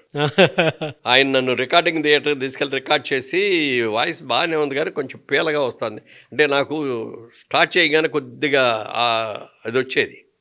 ఇప్పుడు ఏం చేయాలి మరి దీనికంటే, చుట్టలు తాగుతావా అన్నాడు. చుట్టలు తాగను, సిగరెట్ తాగన్నాడు. సిగరెట్ తాగనండి బాబు, నాకు అసలు అలవాటు లేదన్నా. కాదు ఇక వాళ్ళ నుంచి సిగరెట్లు తాగు అని ఫస్ట్ సిగరెట్ ఆయనే తీసిచ్చి ఆయనే వెలిగించి అన్నాడు. రోజుకి 4, 3 అట్లా కాల్చేవాడు, పొద్దున 1, మధ్యాహ్నం 1, సాయంత్రం 1, రాత్రి 1. ఏ అలవాటు లేని మీకు అలవాటుగా మారి, అంటే థ్రోట్ కంట్రోల్ చేసుకో. అవునవును. ఆ థ్రోట్ ఎక్సర్సైజ్కి ఏం చేసేవాడంటే, నేను రోజు పూజ చేస్తానండి దేవుడికి, 1 గంట సేపు చేస్తాను. ఈ గంట సేపు చేసేటప్పుడు చక్రవర్తి గారే సలహా ఇచ్చాడు, నీ వాయిస్కి ఎక్సర్సైజ్ అవుద్ది, నువ్వు చదివేదాన్ని బాగా లౌడర్గా చదువు, నీ పూజలాగా అవుద్ది, నీకు రోజు 1 గంట సేపు ఎక్సర్సైజ్ చేసేటట్టు అవుద్ది అన్నారని. అక్కడి నుంచి బాగా లౌడ్గా చదవటం, పూజలో స్తోత్రాలు గిత్రాలు నేను గట్టిగా చదవటం, అలా ట్రాక్లో పడింది అనమాట. ఓకే. సరే సినిమా రిలీజ్ అయింది, పర్వాలేదు బాగానే ఉన్నారు కొత్త వాళ్ళు ఇద్దరు అన్నారు. గిరిబాబుకి ఏమో రిలీజ్ అవ్వకముందు నుంచే వేషాలు వచ్చేసినాయి, విలన్ వేషాలు కాబట్టి. సరే నాకేమో హీరో అనేటప్పటికంటే మళ్ళీ హీరోగా తీసేవాడే రావాలి కదా, అందుకని 1.5 years గ్యాప్ వచ్చింది. తర్వాత మా ఇంకో ఫ్రెండు దాసనారాయణరావు గారి డైరెక్షన్లో తిరుపతి అనే ఒక సినిమా, అందులో రాజుబాబు హీరో. ఓకే. ఎవరు మన కమెడియన్ రాజుబాబు. జాక్ తెరహో అని రాజ్ కపూర్ గారు తీశారు ఒక సినిమా. అంటే ఒక పల్లెటూరు నుంచి వచ్చిన ఒక అమాయకుడు, ఏదో పని మీద వచ్చిన అమాయకుడు మంచినీళ్ళు తాగడం కోసం ఎక్కడికో వెళ్తాడు, ఒక అపార్ట్మెంట్ కాంప్లెక్స్లోకి. అక్కడ విచిత్రమైన పరిస్థితుల్లో ఇరుక్కుపోయి దొంగ అంటే ఈ దాంట్లోకి అట్లా మారుతూ ఉంటే అక్కడ ఎంత ఘోరాలు జరుగుతున్నాయో, ఎన్ని జరుగుతుందో తెల్లారి వరకు చూస్తాడు అనమాట. నాలాంటి ఇక్కడ పడికిరాదు అనుకునేది వెళ్ళిపోతూ ఉంటాడు. దాని సబ్జెక్ట్ని దాసనారాయణ గారు ఇక కొంచెం డ్రామాటిక్గా చేసి తిరుపతి అనే సినిమా పెట్టి చేశారు. అందులో జయసోదయమో రాజుబాబు గారి చెల్లెలు పెళ్ళికి బంగారం నగలు కొనుక్కురావడానికి వస్తాడు మూట కట్టుకొని. అతను ఎన్ని ఇబ్బందులు పడ్డాడు. నా క్యారెక్టర్ అందులో ఒక ఇన్స్పెక్టర్ క్యారెక్టరు. ఆ ఇన్వెస్టిగేషన్లో అక్కడికి వెళ్ళటం, ఇతను చూడటం, ఈ అమ్మాయి కూడా పాపం ఇక్కడి నుంచి వచ్చాడని అతను హెల్ప్ చేయటం, తర్వాత ఇక అతని సిస్టర్ నేను పెళ్లి చేసుకోవడం, అది కథ అనమాట. ఓకే. అది దాసనారాయణరావు గారు నన్ను చాలా కీన్గా అబ్జర్వ్ చేశాడు. ఆ షూట్కి జరిగినన్నాడు చూసి ఆఖరిలో చెప్పాడు, మురళి నువ్వు పెద్ద హీరో అవుతావు, నా సినిమాలన్నింటిలో నీకు ఛాన్స్ ఇస్తాను, నువ్వు బ్రహ్మాండంగా హీరో అవుతావు, బాగా చేసుకోవాలి. అలాగే సార్. Great sir. అక్కడే బ్లెస్సింగ్ పడింది. ఇంకా అక్కడ బ్లెస్సింగ్ పడింది. అప్పటికి దాసనారాయణరావు గారు కూడా మొదటి 2-3 సినిమాలే చేశారు. ఇది 3వ సినిమా 4వ సినిమా మాది. తాత మనోడు తీశారు, చదువు సంస్కారాన్ని ఒకటి చేశారు, ఇంకోటి ఏదో రాధమ్మ పెళ్ళి ఏదో ఒకటి చేశారు, అంతే 3. 4వది బాగా సెట్ అయ్యాయి. ఓ గ్రేట్. అన్నారండి, అన్నట్టుగానే అన్ని వరుసని ఇచ్చుకుంటూ వచ్చారు. అనుకోకుండా ఎన్టీ రామారావు సినిమా అన్నదమ్ముల అనుబంధంలో పిలుపు వచ్చింది. ఇక అది గ్రేట్ అనమాట. యాదంకి భారత్ అని హిందీలో పెద్ద సినిమా అండి, పెద్ద సూపర్ హిట్ అయింది. ఆ తెలుగులో రైట్స్ కొని అన్నదమ్ముల అనుబంధం అని తీశారు. ఎన్టీ రామారావు పెద్ద, 2వ క్యారెక్టర్ నేను, 3వ క్యారెక్టర్ బాలకృష్ణ గారు. ముగ్గురు అన్నదమ్ములు అనమాట. అన్నదమ్ములు ఎలా విడిపోయారు, మళ్ళీ అన్నదమ్ములు ఎలా కలుసుకున్నారు అనేది కథ. అప్పుడే ఒక మంచి స్టెప్ పడింది మీకు. అది సినిమాలో చాలా హెల్ప్ చేసిందండి. అది అంటే అంతకుముందు అన్ని బ్లాక్ అండ్ వైట్లు చేసాం మేము. అవును. ఇదేమో పెద్ద colour cinema. NT Rama Rao hero. అవును. అప్పుడు నాగేశ్వరరావు, రామారావు గారు టాప్ హీరోస్. అవును. అభిమాన హీరో నాగేశ్వరరావు గారు. అదే అభిమాన హీరో నాగేశ్వరరావు గారు. ఎన్టీ రామారావు గారు ఏమో జానపద చిత్రాలు, పౌరాణిక చిత్రాలు అంటే ఆయన ఇష్టం. ఓకే. ఎలా సార్ అంటే గిరిబాబు గారు మీరు ప్యారలల్గా ఒకటే టైంలో స్టార్ట్ చేశారు కదా, ఫస్ట్ సక్సెస్ ఎవరికి వచ్చిందంటే మీకు వచ్చిందా గిరిబాబు గారు? ఫస్ట్ సక్సెస్ గిరిబాబుకి వచ్చింది. ఇమీడియట్గా సినిమాలు వచ్చేసి దాని తర్వాత మీరు ఎలాంటి ఛాలెంజెస్? నేను తర్వాత ఇట్లా ఈ 4-5 సినిమాలు అయిన తర్వాత ఎన్టీ రామారావుతో ఈ సినిమా కూడా చేసిన తర్వాత బాగా సక్సెస్ అయింది, మంచి పేరు వచ్చింది. దాసరా గారు కూడా నన్ను పెట్టి తీసిన సినిమాలో ఒకటి భారతంలో ఒక మైన, అది పెద్ద హిట్ అయింది. ఈ నెంబర్ ఆఫ్ వచ్చేసి వచ్చిన తర్వాత విజయవాడ వెళ్ళలేని పరిస్థితి వచ్చింది అనమాట. ఇక అప్పుడు విజయవాడ వెళ్ళి మా పార్ట్నర్ని ఏమండి ఇట్లా వచ్చే అవకాశం కూడా లేదు, నా షేర్ కూడా మీరు తీసేసుకోండి అంటే, మీరు లేకుండా నేను చేయలేనండి, నా వల్ల కాదు, బిజినెస్ క్లోజ్ చేసేద్దామండి అన్నాడు. సో అది బిజినెస్ క్లోజ్ అయిపోయింది. దాంతో ఇక్కడ క్లోజ్ చేసిన బిజినెస్ ఇక్కడ ప్రొడ్యూసర్గా స్టార్ట్ అయింది. ఎలా స్టార్ట్ అయింది? ప్రొడ్యూసర్గా అంటే అప్పటికి ప్రొడ్యూసర్ కాదు, అప్పుడు ఫ్యామిలీ షిఫ్ట్ చేశాను. అప్పుడు దాకా ఫ్యామిలీ షిఫ్ట్ చేయాలి. మెడ్రాస్ షిఫ్ట్ చేశాను. మెడ్రాస్లో చిన్న ఇల్లు తీసుకొని మొదలుపెట్టి కొంచెం సక్సెస్ఫుల్ ఒక రేంజ్ వచ్చిన తర్వాత లోపల బిజినెస్ అని తిరుగుతూనే ఉంటుంది. ఏం చేయాలి అనుకున్న టైంలో ఒక రోజు అయితే సినిమా చూసాం, బాలచంద్ర గారి సినిమా ఒకటి రిలీజ్ అయింది, మళలై పట్టాళం అని. దాన్ని మేము రామదండు అని తెలుగులో తీసాం. అవును, ఫస్ట్ మూవీ అది. యాజ్ అ ప్రొడ్యూసర్ మురళీ చిత్ర అని బ్యానర్ పెట్టి. ఎలా అంటే ప్రొడ్యూసర్ అవ్వాలనేటువంటి థాట్ ఎలా పుట్టింది మీకు? అదే బిజినెస్ అనేది కదా మనకు మెయిన్. ఆ బిజినెస్ తోటి ఆ సినిమా చూసిన తర్వాత చాలా సింపుల్గా బాగుందన్నమాట. అంటే your children and my children are fighting with our children అని ఉంటుంది. దానిలాగా ఒక విడోయరు, ఒక విడో, ఇద్దరు పెళ్లి చేసుకుంటారు. నాకేమో 6 పిల్లలు, ఆవిడకేమో 5 పిల్లలు. వీళ్ళు అందరు కలిపి ఎలా సంసారం చేశారు, ఎవడ గొడవలు అనేది కామెడీ, ఫుల్ కామెడీ. లక్ష్మి గారు డైరెక్ట్ చేశారు. బాలచంద్ర గారు ప్రొడ్యూసరు, ఆయన డైరెక్ట్ చేయకుండా లక్ష్మి డైరెక్ట్ చేశారు. Blockbuster hit. అది చూడగానే నాకు చాలా బాగా నచ్చేస్తుంది. వెంటనే బాలచంద్ర గారి దగ్గరికి వెళ్ళాను, సార్ నాకు ఈ రైట్స్ కావాలి సార్, తీసుకోండి అన్నాడు.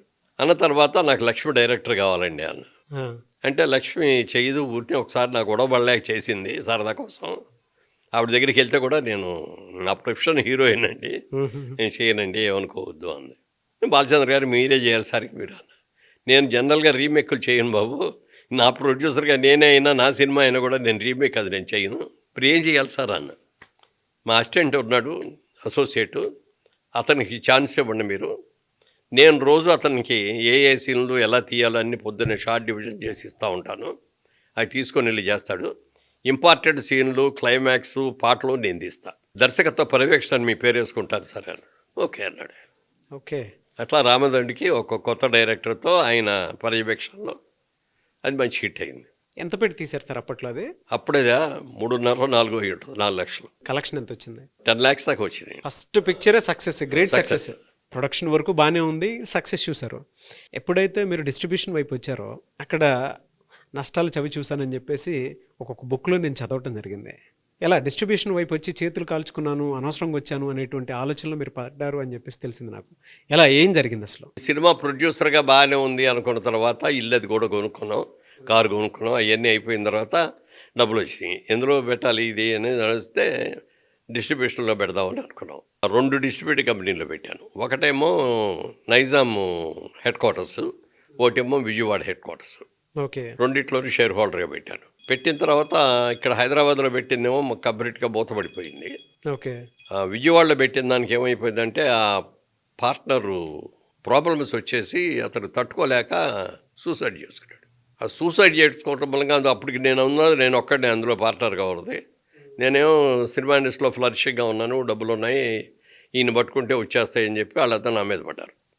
పార్ట్నర్ కాబట్టి ఎలిజిబుల్ ఆడిటర్ అడిగితే తప్పదని పార్ట్నర్గా మీరు ఉన్నారు కాబట్టి యూ హ్యావ్ టు పే అన్నారు. బిజినెస్లో రాణించాలి అని అంటే ఇలాంటి ప్రాబ్లమ్స్ కూడా వస్తాయి. వస్తాయి. దాన్ని ఎలా హ్యాండిల్ చేశారు అంటే అందరికీ అప్పుడు దానికి ఏం చేశానంటే అందరూ రాగానే నా దగ్గర రండి అని ఒకరోజు మీటింగ్ పెట్టి మీరు ఎవరెవరు ఎంతెంత ఇచ్చారో ఆయనకి, దాని మీద మీరు వడ్డీలు ఎంత ఉంది, ఎంత తిన్నారు, అవన్నీ నాకు డీటెయిల్డ్గా ఇవ్వండి. ఏ రోజు ఇచ్చారు డేట్లు అవన్నీ వేసి ఇచ్చారు.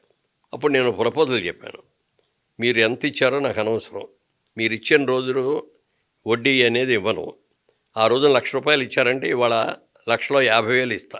ఓకే, అంతకంటే నేను ఇవ్వలేదు, నా దగ్గర డబ్బు లేదు. దానికి మీరు కనుక ఇష్టపడితే ఇచ్చేస్తా, ఇప్పుడే సెటిల్ చేసేస్తా, లేకపోతే మీ ఇష్టం, మీరు ఏం చేసుకుంటారో అది చేసుకోండి, కోర్టుకు వెళ్తారో ఏమంటే సార్ మీ ఇష్టం అని నా ఆఫర్ చెప్పాను. అది ఎలా కుదురుద్దండి అన్నారు. మీరు ఆలోచించుకొని చెప్పండి, ఇప్పుడే చెప్పమంటలేదు అంటే ఒక వారం అయిన తర్వాత వచ్చారు. సార్ మీరు చెప్పిన ప్రపోజల్ మేము ఓకే అండి. అప్పుడు వాళ్ళందరికీ అప్పుడు దాకా సంపాదించిన డబ్బులన్నీ సర్దేశాం. అప్పుడు మీ మానసిక పరిస్థితి ఏంటి సార్? అంటే బిగ్ ఛాలెంజింగ్ కదా అప్పటి వరకు. బిగ్ ఛాలెంజ్ అంటే బిజినెస్ అన్న తర్వాత లాభాలు నష్టాలు ఉంటాయి, రెండు కూడా మనం సమానంగా తీసుకోవాలి. లాభం వచ్చినప్పుడు ఎగిరి గంతులేసి, నష్టం వచ్చినప్పుడు ఏడుపులు పెడబొబ్బులు పెట్టడం అనేది కరెక్ట్ కాదు. ఏం తప్పు చేసాం అనేది తెలుసుకొని ఆ తప్పును సరిదిద్దుకోవాలి. అది తప్పును సరిదిద్దుకోవడానికి నాకు అవకాశం ఇచ్చింది ఎవరంటే శోభన్ బాబు గారు. శోభన్ బాబు గారు ఇప్పుడు మా ఈ సినిమాలు చాలా సినిమాలు కలిసి చేసాం. మా సినిమాల్లో కూడా ముగ్గురు మిత్రుల్లో హీరోగా కూడా చేశాడు. బాగా క్లోజ్గా ఉంటాం అనమాట. శోభన్ బాబు గారికి మీకు మధ్య జరిగినటువంటి మ్యాజిక్ ఏంటి? ఓ రోజున అడిగాడు ఆయన, మురళీమోహన్ గారు మీరు బాగా బిజీగా వస్తున్నారు కదా, బాగానే సంపాదిస్తున్నారు, మీ డబ్బంతా ఎక్కడ ఇన్వెస్ట్ చేస్తారు అన్నాడు ఆయన. అంటే మీ బిజినెస్ మ్యాన్ అండి, నాకు బిజినెస్ మీద ఇంట్రెస్ట్, సినిమాల్లో వచ్చేటప్పుడు సినిమాగా తీసుకుంటున్నా కంపెనీ పెట్టి అన్నా. అది ఓకే, అది బాగానే ఉంది, ఇంకా ఏం చేస్తారన్నాడు. అంటే 2 డిస్ట్రిబ్యూటింగ్ కంపెనీల్లో షేర్ హోల్డర్గా చేరానండి, ఒకటి నైజాంలో, ఒకటేమో ఇది అండి అన్న. బిజినెస్ మీరు చేసుకునేవన్నీ బాగానే ఉన్నాయి, సినిమాలు మీరే తీసుకున్నారు బాగుంది, అంతకుముందు మీరు చేసుకునేవారు అది బాగుంది, కానీ ఎవరినో నమ్మి 2 కంపెనీల్లో షేర్ పెట్టి అన్నారే, అది మాత్రం మీరు చేసే బ్లండర్ అండి అన్నాడు. అంటే లేదండి వాళ్ళు చాలా మంచి వాళ్ళు అండి, అస్సలు ప్రాబ్లం ఉండదండి అని. మురళీమోహన్ గారు నాకున్న అనుభవంతో నేను చెప్తున్నాను, మీరు చూసుకోగలిగిన బిజినెస్ మీరు ఎన్నన్నా చేయండి, మీ కంట్రోల్లో ఉన్నాయి. ఎవరినో నమ్మి వాళ్ళకి చేతులు డబ్బులు పెట్టి వాళ్ళు ఏదో సంపాదించి మనకి ఇస్తారు అనుకుంటే మనకంటే తెలివి తక్కువ వాళ్ళు ఎవరు ఉండరండి. ఫ్యాక్ట్ని చాలా బాగా చెప్పాడు, కుండ బద్దలు కొట్టాడు చెప్పాడు. అప్పుడు కూడా అన్నా నేను, అవే అసలు ఆ సందర్భమే రాదండి, చాలా మంచి వాళ్ళు అండి, బ్రహ్మాండంగా చేస్తారు అది అన్న. అది జరిగిన 6 నెలలకి 2 కంపెనీలు మూతపడిపోవటం, ఆయన చనిపోవటం, అప్పులాళ్ళు నా మీద పట్టడం, ఇవన్నీ అయిపోయింది. అంత పర్ఫెక్ట్ అనాలిసిస్ క్యాలిక్యులేషన్ ఎక్కడి నుంచి వచ్చాయి సార్ శోభన్ బాబు గారికి ఆ రోజు? మరి ఆయనకున్న అనుభవం, మరి ఆయన ఏం చేశారో తెలియదు.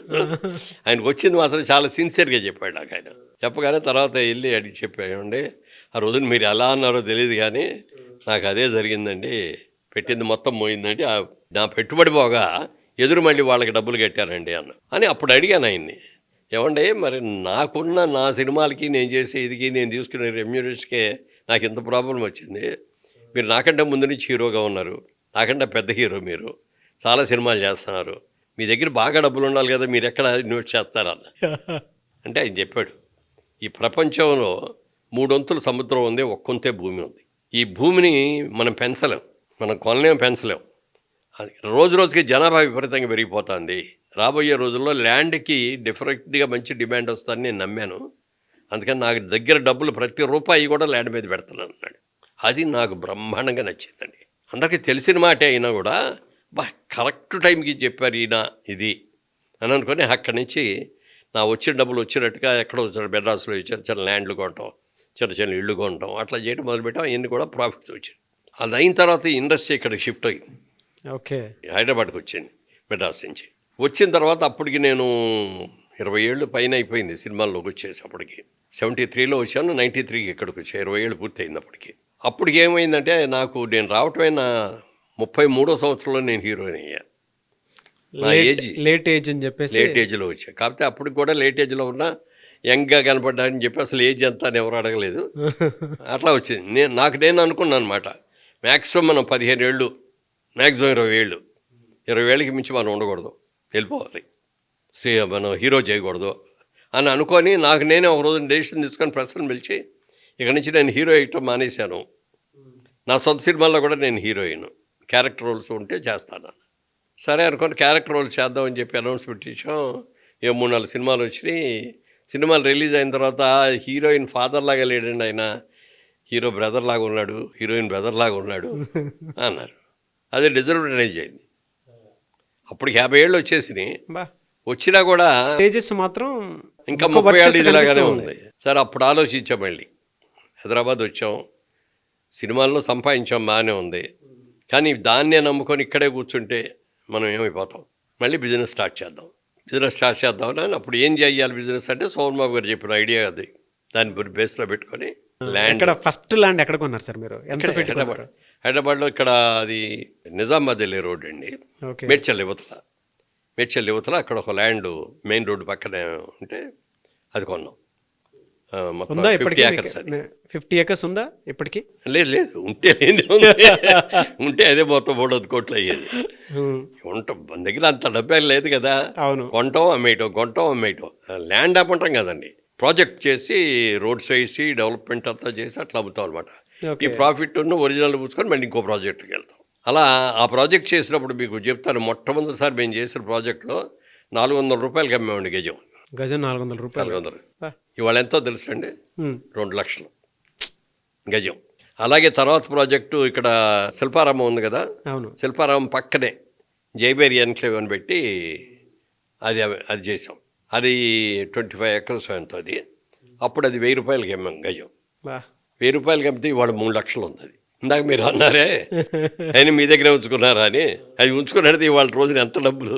ఒకప్పుడు రియల్ ఎస్టేట్ చేయాలి అని అంటే దందాలు, కిడ్నాప్లు, గూండాలు, రౌడీలు ఇట్లాంటి వాటితోటి చేసేటువంటి పరిస్థితి. ఇప్పుడు అది తక్కువ అనుకోవచ్చు మనం. అప్పట్లో అయితే చాలా దారుణంగా, ఒకప్పుడు అయితే కిడ్నాప్లు కూడా చాలా దారుణంగా ఉండేవి. అంటే వాళ్ళ ఆన్లైన్ పెరిగిపోయింది కాబట్టి ఎక్కడ పడితే అక్కడ అవేర్నెస్ ఇన్స్టెంట్గా దొరుకుతుంది, మనకి జడ్జిమెంట్ కూడా దొరికినట్టు ఇన్స్టెంట్గా దొరుకుతుంది. ఇన్ని తలనొప్పుల మధ్య ఆ రియల్ ఎస్టేట్ని మీరు ఏ విధంగా సక్సెస్ఫుల్ మెగాస్టార్గా ఇటువైపు రావడం జరిగింది సార్? అసలు అంటే నేను ఆ బిజినెస్ ఏ ఫార్ములా వాడారు? ఆ బిజినెస్ చేద్దామని అనుకున్నప్పుడు ఇక్కడ ఉన్న ఫ్రెండ్స్ కొంతమందిని కలిసి అన్నీ తిరిగి వచ్చా, ప్రాజెక్టులు ఎవరెవరు ఎట్లా చేస్తారు ఏమిటి అవన్నీ చూసిన తర్వాత ఇది నేను చేస్తానంటే బాగా నాకు క్లోజ్ ఫ్రెండ్స్ అన్నాళ్ళు వచ్చేసి, హైదరాబాద్లో నువ్వు రియల్ ఎస్టేట్ బిజినెస్ పనికిరావు, నువ్వు ఇలాంటి సాఫ్ట్ నేచర్ ఉన్నారు, స్ట్రేట్ ఫార్వర్డ్ ఉన్నాడు పనికిరారు, ఇక్కడ రౌడీలు, గూండాలు, దందాలు చేసేవాళ్ళే తప్ప ఇంకోడు కాదు. ఒకడు స్థలం కొంటాడు, సైట్లు వేస్తాడు, వెళ్ళిపోతాడు అమ్మేసి, మళ్ళీ ఇంకోటి వస్తాడు, ఆ రాళ్ళని పీకేసి మళ్ళీ ఇంకో సైట్లు వేసి దాంట్లోనే మళ్ళీ ఇంకోటి కమ్ముతారు. ఇట్లా అన్నీ ఉంటాయి, వద్దు నీలాంటి నీ మెంటాలిటీకి అది సూట్ కాదన్నారు. అప్పుడు నేను చెప్పాను అనమాట, ప్రతి వ్యక్తికి కూడా పెళ్ళైన తర్వాత నాకంటూ ఒక ఇల్లు కావాలి అనుకుంటాడు. అది చిన్న ఇల్లా పెద్ద ఇల్లా, నా సొంత ఇంట్లో నేను ఉన్నాను అనే సాటిస్ఫాక్షన్ ప్రతి ఆడికి ఉండాలి. ఇల్లు కొనుక్కోలేకపోతే కనీసం సైట్ కొనుక్కుందాం, ఓ 300 గజాలు కొనుక్కుందాం, 500 గజాలు కొనుక్కుందాం, డబ్బులు ఉన్నప్పుడు ఇల్లు కట్టుకుందాం అని అనుకుంటారు. కట్టుకోలేకపోయినా 300 గజాలు 500 గజాలు నీ పిల్లలు చదువుకులకు వచ్చినప్పటికీ అది బోళ్ళది ఖరీదు పెరుగుద్ది, నీ పిల్లలు పెళ్ళిళ్ళకి పనికి రావచ్చు. ఇది ప్రతివాడి ఆశని మనం కళను నిజం చేసే వ్యాపారం ఇది. అంటే కాయిన్కి మీరు చూసేదేమో అటు సైడ్ చూస్తారు, రౌడీలు, గోండాలు, అది నేనేమో ఇటు సైడ్ చూస్తాను. నేను చేసే బిజినెస్ నీతిగా చేస్తాను, నిజాయితీగా చేస్తాను. ఎక్కడ దందాలకి సంబంధం లేనటువంటి క్లియర్ ల్యాండ్స్ రైతుల దగ్గర కొని నేను చేస్తాను. ఇదే పాలసీ నాది. 10 రూపాయలు ఎక్కువైనా పర్వాలా, క్లియర్ ల్యాండ్ కావాలి అని అట్లా క్లియర్ ల్యాండ్స్ కొనుక్కుంటా వెళ్ళి వాటిలో వెంచర్స్ చేసి అది చేసుకుంటా వచ్చాం. అది సక్సెస్ అయింది. అదే టైంలో ఈ ల్యాండ్లు కొనలేకపోతున్నాం, ఈ దందాలు ఎక్కువగా ఉన్నాయని రియల్ ఎస్టేట్ కన్స్ట్రక్షన్ యాక్టివిటీలోకి వెళ్దామని అపార్ట్మెంట్స్ కడదామని దిగాం. ఫస్ట్ ప్రాజెక్టు సిలికాన్ కౌంటీన్ చేసాం హెటెక్ సిటీలో. ఆ ప్రాజెక్ట్ చేసేటప్పుడు మన కేఎస్ రామారావు గారి స్టూడియో, అది అవుట్డోర్ స్టూడియో అని చెప్పి సెటిల్ అయ్యి ఉండేది, డెవలప్మెంట్కి తీసుకున్నాం. అది సక్సెస్ఫుల్గా చేసాం కానీ అది చేసేటప్పుడు చాలా ప్రాబ్లమ్స్ ఫేస్ చేయాల్సి వచ్చింది. ప్రాబ్లమ్స్ అంటే ఫైనాన్షియల్ ప్రాబ్లమ్స్. కన్స్ట్రక్షన్ చేస్తే ఇక్కడ ఊళ్ళో వాళ్ళందరూ అబ్బో దూరం కదా, అది అక్కడ ఆటోలు కూడా దొరకవుంటారు కదా అనేవారు. అది కాదండి, జూబ్లీ హిల్స్ ఎక్స్టెన్షన్ అట్టే కదండి వచ్చేది. జూబ్లీ హిల్స్ పెరగాలి కదా, పెరిగితే అట్టే కదా వచ్చేది. రాబోయే రోజుల్లో 5-6 ఏళ్లలో అది బ్రహ్మాండంగా పెరుగుద్దండి అని చెప్తే ఎవరు నమ్మలా. సరే నాకే కోపం వచ్చింది, అసలు మీకు అమ్మనపోండి, మీరు అడిగినా కూడా నేను అందరూ ఎన్ఆర్ఐలకు అమ్ముతాను అని చెప్పి మొత్తం తిరిగానండి. అమెరికా వెళ్ళాను, యూకే వెళ్ళాను, యూఎస్ వెళ్ళాను, ఆస్ట్రేలియా వెళ్ళాను, సింగపూర్ వెళ్ళాను, దుబాయ్ వెళ్ళాను, అన్ని చోట్లకి ఎక్కడ తెలిసినట్టు బ్రెయిన్ డిజైన్ అంటే నేను ఎన్ఆర్ఐస్కి అమ్ముతాను అనేటువంటి ఆ బ్రెయిన్ డిజైన్ ఎలా వచ్చిందండి మీకు? అది ఒకసారి ఎన్ఆర్ఐస్ దగ్గరికి ప్రోగ్రామ్ చూడటానికి వెళ్ళినప్పుడు, ప్రోగ్రామ్ చేయడానికి వెళ్ళాం కదా మేము, తాలా సభలకి అటు వెళ్ళేవాడు. అక్కడ అనేవారు, సార్ మేమంతా ఇంత సంపాదించామండి, ఇక్కడ ఇంత గ్రాండ్గా ఉంటున్నాం, కానీ మా ఊళ్ళల్లో మా పేరెంట్స్ చాలా హీనమైన స్థితిలోనే ఉంటున్నారు, వాళ్ళని వచ్చి ఇక్కడ ఉండమంటేనే వాళ్ళు ఉండలేకపోతున్నారు, పోనీ అక్కడికి వెళ్ళి మా పిల్లల్ని తీసుకెళ్దాం అంటే అక్కడ ఉన్న ఇళ్ళు, ఆ ల్యాబొరేటరీసు, ఆ బాత్రూమ్స్ ఇలా నచ్చకే వీళ్ళు రావట్లేదు, ఎవరైనా మంచి అపార్ట్మెంట్స్ లాంటివి ఎవరైనా కడితే అందులో తీసుకొని మా వాళ్ళని అందులో పెట్టుకోవాలని ఉందండి అన్నది ఒక మాట, అది గుర్తుంది నాకు. ఓకే. ఇక అందుకని వాళ్ళ దగ్గరికి వెళ్ళి మార్కెట్ చేద్దాం చేసాం, అది సక్సెస్ఫుల్గా చాలా వరకు చేసాం. మనం ఏదైనా సరే ప్రాజెక్ట్ మొదలుపెట్టిన తర్వాత కంపల్సరీగా బై హుక్ ఆర్ కుక్ పూర్తి చేయాలి. మనం అంటే మన మీద ఒక కాన్ఫిడెన్స్తో మన దగ్గరకు వచ్చారు కస్టమర్, మనం చెప్పిన టైం ప్రకారం మనం చేసేసాటికి హ్యాండ్ ఓవర్ చేస్తే ఉండే దీనికి ఎన్నో నాకు సమస్యలు వచ్చాయండి, 3 ఏళ్లలో చేయట్లేకపోతున్నానండి, 5 ఏళ్ళు పడుతుందండి, 6 ఏళ్ళు పడుతుంది అన్నాం, మన మీద ఇంప్రెషన్ పోతుంది. అవును. ఏం చేయాలని తెలిసా మనకి ఫిల్మ్ ఇండస్ట్రీ ఫైనాన్సర్ దాంతో పరిచయం మనకి. వాళ్ళందరూ అప్పుడు సినిమా ఇండస్ట్రీలో ఏంటి 5 రూపాయలు 6 రూపాయలు వడ్డీలు ఉండేవి. నేను అందరికీ చెప్పాను, ఏమంటే సినిమా అయిన వరకు మీరు అట్లా తీసుకున్నారు, ఇచ్చాము, మేము తీసుకున్నాం, చేసాం, ఇది రియల్ ఎస్టేట్ బిజినెస్కి దీంట్లో అంత ఇంట్రెస్ట్ ఇవ్వలేవండి, మీరు మాకు మీద నమ్మకం ఉంటే తగ్గించేవ్వండి అంటే 3 రూపాయలు ఇంట్రెస్ట్కి ఇచ్చారు. ఓకే. అది కూడా ఎక్కువే. సరే అది తీసుకొని అది కూడా చాలా డబ్బు, ఇంకా అంతకంటే ఎక్కువ అప్పు చేయడానికి ఎవరు ఇచ్చేటట్టు కూడా లేరు. అప్పుడు మెడ్రాస్లో నాకు ఇల్లు ఉన్నప్పుడు మెడ్రాస్లో ఇల్లు కొనుక్కున్నాను, ఆ ప్రాపర్టీ అట్లాగే ఉంచుదామని చేశాను అది. ఓకే. ఇక అప్పుడు కంపల్సరీగా అమ్మేయాల్సి వచ్చింది. అంటే అంతకుముందే అమ్ముదామని చూస్తే మా పిల్లలు మేము ఇక్కడే పెరిగాం కదా, మాకు ఫీలింగ్ ఇది మాకు ఓన్ ఫీలింగ్, దీన్ని అమ్మొద్దు అంటే దాన్ని అలా ఉంచారనమాట. ఇక్కడ డబ్బులు ఎప్పుడైతే అవసరం వచ్చిందో ఇల్లు అమ్మేశాను, తక్కువ ధరకు అమ్మా, మొదట వచ్చిన ఆఫర్ కంటే కూడా. ఆ డబ్బులు తీసుకొచ్చి ప్రాజెక్ట్ పూర్తి చేశాను, అనుకున్న టైం ప్రకారం పూర్తి చేశానండి. పూర్తి అయిపోయిన తర్వాత అబ్బో ఇంత బాగా చేస్తారా మీరు అని అప్పటికి వచ్చి ఎగబడిగా ఉన్నారు. ప్రతి రియల్ ఎస్టేట్ బిజినెస్ మ్యాన్ నేర్చుకోవాల్సిన గొప్ప క్వాలిటీ, ఏదైనా సరే క్వాలిటీ ప్రోడక్ట్ ఇచ్చి ఇన్ టైంలో పూర్తి చేయగలగాలి, ఆ ట్రస్ట్ని మాత్రం బిల్డ్ చేయగలగాలి, అప్పుడు మాత్రమే మనకు లైఫ్లో సక్సెస్ వస్తుంది. ప్రాసెస్లో కొన్ని వెంచర్స్ కూడా ఫెయిల్ అయిపోయి ఉంటాయి కదా, ఆ ఛాలెంజెస్ని ఎలా తీసుకునేటువంటి వాళ్ళు? వెంచర్స్ ఏది కూడా ఫెయిల్ అవ్వలేదండి. ఇప్పుడు మేము మా ఆఫీస్ అది ఉన్న ఇదే ఉంది, అక్కడ జేబేరీ ఎన్క్లేవ్ అని కట్టాం, దాంట్లో కూడా సైట్స్ డెవలప్ చేసి అమ్మేసాం అందరికీ. మా దగ్గర ఒక మిలిటరీ ఆఫీసర్, రిటైర్డ్ ఆఫీసర్ వచ్చాడు ఒక రోజున, వచ్చేసి ఏమండి మురళీమోహన్ గారు మీ గురించి విన్నాను, మీరు బాగా చేస్తారని కూడా విన్నాను, నా రిటైర్మెంట్ డబ్బులు వచ్చినాయి, నేను ఎక్కడో చోట ఇన్వెస్ట్ చేయాలి, నాకు ఎవరి దగ్గరికి వెళ్ళి ఇన్వెస్ట్ చేయాలో తెలియట్లేదు, భయం ఎవరికి ఇద్దామన్నా కూడా, మీ మీద నాకు ఒక నమ్మకం ఉంది, మీరంటే మంచి అనే పేరు ఉంది, మీరు ఏం చేస్తారో తెలియదు, నాకు ఒక ఈ ఇన్వెస్ట్మెంట్తో నాకు ఏదైనా సైట్ ఇవ్వండి అన్నాడు. అంటే సరే మేమే చేస్తామండి, దీంట్లో అన్ని తీసి చూపిస్తే బాగుందన్నారు, మంచి సైట్ వాస్తే చూసి ఇవ్వండి అన్నారు, ఇచ్చాం. డాక్యుమెంట్స్ ఏవో తీసి చూపించకపోతే మాకు ఏం వద్దండి, మీ మీద నమ్మకంతో వచ్చాం, అది మంచి అయినా చెడైనా మీ ద్వారానే జరగాలి, నాకు ఏమీ తెలియదు అన్నాడు. తప్పకుండా సార్ మీరు నా మీద ఉంచిన నమ్మకాన్ని నేను నిలబెట్టుకుంటా అన్నాం, ఇచ్చాం, అయిపోయింది. ఆయన బాంబేలో ఏదో జాబ్ వస్తే ఆ జాబ్ చేసుకుంటా మధ్య మధ్యలో సంవత్సరానికి ఒకసారి వచ్చేవాడు, వచ్చేసి తన సైట్ చూసుకొని మా దగ్గర కూర్చొని కాసేపు కాఫీ తాగి వెళ్ళిపోతాడు. సడన్గా ఒకరోజు వచ్చి, సార్ నా సైట్లో ఎవడో ఇల్లు కట్టేశాడండి అన్నాడు. వచ్చాడు, మీ సైట్లో ఎవడో ఇల్లు కట్టమంటాడు, నేను ఇల్లు చూస్తే కట్టేశాడు, ఎవరా నువ్వు నీ ఈ సైట్లో కట్టేవింటే అని అడిగితే నాది ఇదేనండి అన్నాడు. ఇది ఎట్లా వద్ది అని అంటే అప్పుడు మేము అమ్మిందే, అది తీసి చూస్తే వీడిది పక్కది, పక్క సైట్లో కట్టుకోకుండా పక్క ఈ సైట్లో కట్టేశాడు. ఓకే. ఆ ముస్లిమ్స్కి ఏంటంటే మనకి వాస్తు ఇవన్నీ ఉంటాయి కదా, వాళ్ళకి వాస్తు పట్టించుకోరు, అందుకని వాస్తు ఎగైనెస్ట్ ఇవన్నీ వాళ్ళకి అమ్ముతూ ఉండేవాళ్ళు అనమాట, రేటు తగ్గించాను. అట్లా రేటు తగ్గించి అతనికి అమ్మాము.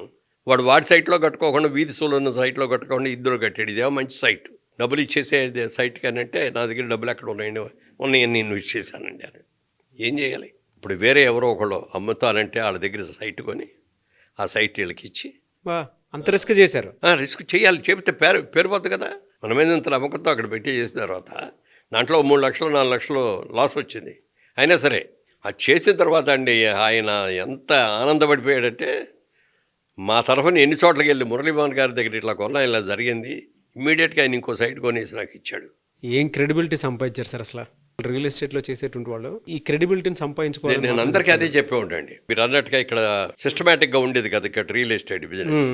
నేను వచ్చిన తర్వాత దీన్ని చూశాను, ఈ పద్ధతి ఏదో మార్చకపోతే ఈ లాభం లేదు, ఇది మనం చేయలేము, ఇక రియల్ ఎస్టేట్ అనే దానికి ఒక గౌరవం కూడా లేకుండా అయిపోతుందని చెప్పి మనకే ఒక అసోసియేషన్ ఎందుకు పెట్టుకోకూడదు అని ఆలోచన వచ్చింది.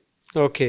వచ్చి నలుగురు ఫ్రెండ్స్ ఆ రియల్ ఎస్టేట్ వాళ్ళని కలుసుకొని చెప్పాను, అట్లా మనం ఒక అసోసియేషన్ చేసుకొని మనకు కొన్ని రూల్స్ రెగ్యులేషన్స్ పెట్టుకొని వచ్చిన వాళ్ళకి మిగిలిన వాళ్ళందరినీ కూడా మనం అట్లా చేయాలండి అంటే వెరీ గుడ్ మంచి ఆలోచన అండి అన్నారు. ఇప్పుడు నార్నే రంగారావు గారు అని ఆయన సీనియర్ మోస్ట్ సార్, ఆయన దగ్గరికి వెళ్ళి మీరు ప్రెసిడెంట్గా ఉండాలండి, అసోసియేషన్ పెడతామంటే మీరు సెక్రటరీగా ఉంటే పెడతానండి అన్నాడు.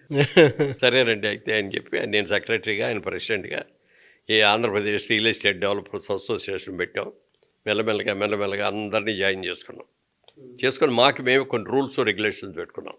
మనలో మనం కాంపిటీషన్ పడకూడదు. కాంపిటీషన్ ఎక్కడ పడాలంటే మనం కట్టే బిల్డింగ్స్లో కన్స్ట్రక్షన్లో వాల్యూస్ పెంచడానికి, మీకంటే మేము బాగా కట్టాలి, మీకంటే మేము కట్టాం, మాకంటే మీరు బాగా కట్టాలి అని మనలో మనం అక్కడ పోటీ పడాలి. కానీ రేట్ల దగ్గర అమ్మకాల దగ్గర నేను ఇంకా తగ్గిస్తా అని అనుకోవటం ఇట్లాంటివి చేయకూడదు. వాట్ ఏ లీడర్షిప్ క్వాలిటీ అండి. వాల్యూస్లో కూడా ఆ డిజైన్ థింకింగ్ అనేది చాలా అలా ఒక 20 పాయింట్లు రూల్స్ లాగా రాశాం. వచ్చిన వాళ్ళందరూ కూడా ఈ రూల్స్ బాబు మీరు ఫాలో అవుతానంటే మెంబర్గా చేరండి. ఓకే అని అలా మెంబర్స్గా చాలా మెంబర్షిప్ ఒకటి స్టార్ట్ చేశాం 150 మంది వచ్చారు. మంత్లీ మీటింగ్ అంటే 8ంటికి మీటింగ్ అంటే 7ంటికి మీటింగ్ అనేవాళ్ళం. ఎవ్వరు వచ్చేవారు కాదు. నార్నే రంగారావు అనేవాడు, ఏంటి సుబ్రహ్మణ్యం గారు వీళ్ళు ఎవరో రావట్లేదు, ఎప్పుడో 9ంటికి 10ంటికి వస్తున్నారు అంటే, అలా కాదండి ఓ పని చేద్దామండి, 7 గంటలకు మీటింగ్ అని చెప్పేద్దాం, ఎవరి కోసం ఎదురు చూడడం, మీటింగ్ 7 అంటే 7కి మొదలైపోద్దండి అని చెప్దాం, మొదలు పెట్టేద్దాం. 2 వచ్చి కూర్చున్నా 3 వచ్చి కూర్చున్నా మొదలు పెట్టేద్దాం. మనం మీటింగ్ ఎలా చేస్తాం అంతా కూడా చేసేస్తాం. చేసిన తర్వాత వాళ్ళు వచ్చిన ఎప్పుడు వస్తారు అప్పుడు ఏం చేసామంటే మీటింగ్ అయిన తర్వాత అందరూ రావడం కోసం అట్రాక్షన్ కోసం నైట్ డిన్నర్ కూడా పెట్టేవాళ్ళం. ఓకే. కొంతమంది డిన్నర్ టైంకి వచ్చేవాళ్ళు. ఇక వాళ్ళకి అర్థమైపోయింది వీళ్ళు మనం వచ్చినా రాకపోయినా మీటింగ్ చేసేస్తారు. 7 o'clock మీటింగ్ అంటే 6:45 కల్లా వచ్చేసి ఒక సిస్టమ్ ఉంచాం. అందరిలో ఫ్రెండ్షిప్ ఒక ఫ్యామిలీ లాగా అందరం అయిపోయేటట్టుగా చేసుకున్నాం రియల్ ఎస్టేట్ వాళ్ళందరం.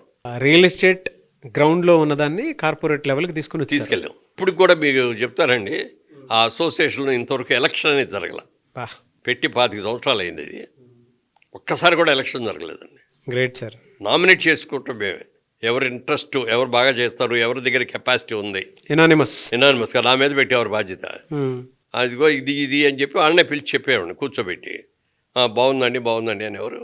అంత యూనిటీని అసలు ఎలా సార్, అంటే ఒక్కొక్క తాటిపై తీసుకురావటము, 10 మంది అంటే కనుక మంచి మాట చెప్తున్నాం అంటే ఎవరైనా వింటారు సార్. మనం నాకేదో సొంత లాభం కోసం నేను ఆలోచించుకొని నేను ప్రెసిడెంట్ అవడం కోసం వాళ్ళకి అందరికి రూల్స్ చెప్పారనుకోండి, వాళ్ళు ఎందుకు వింటారు కదా.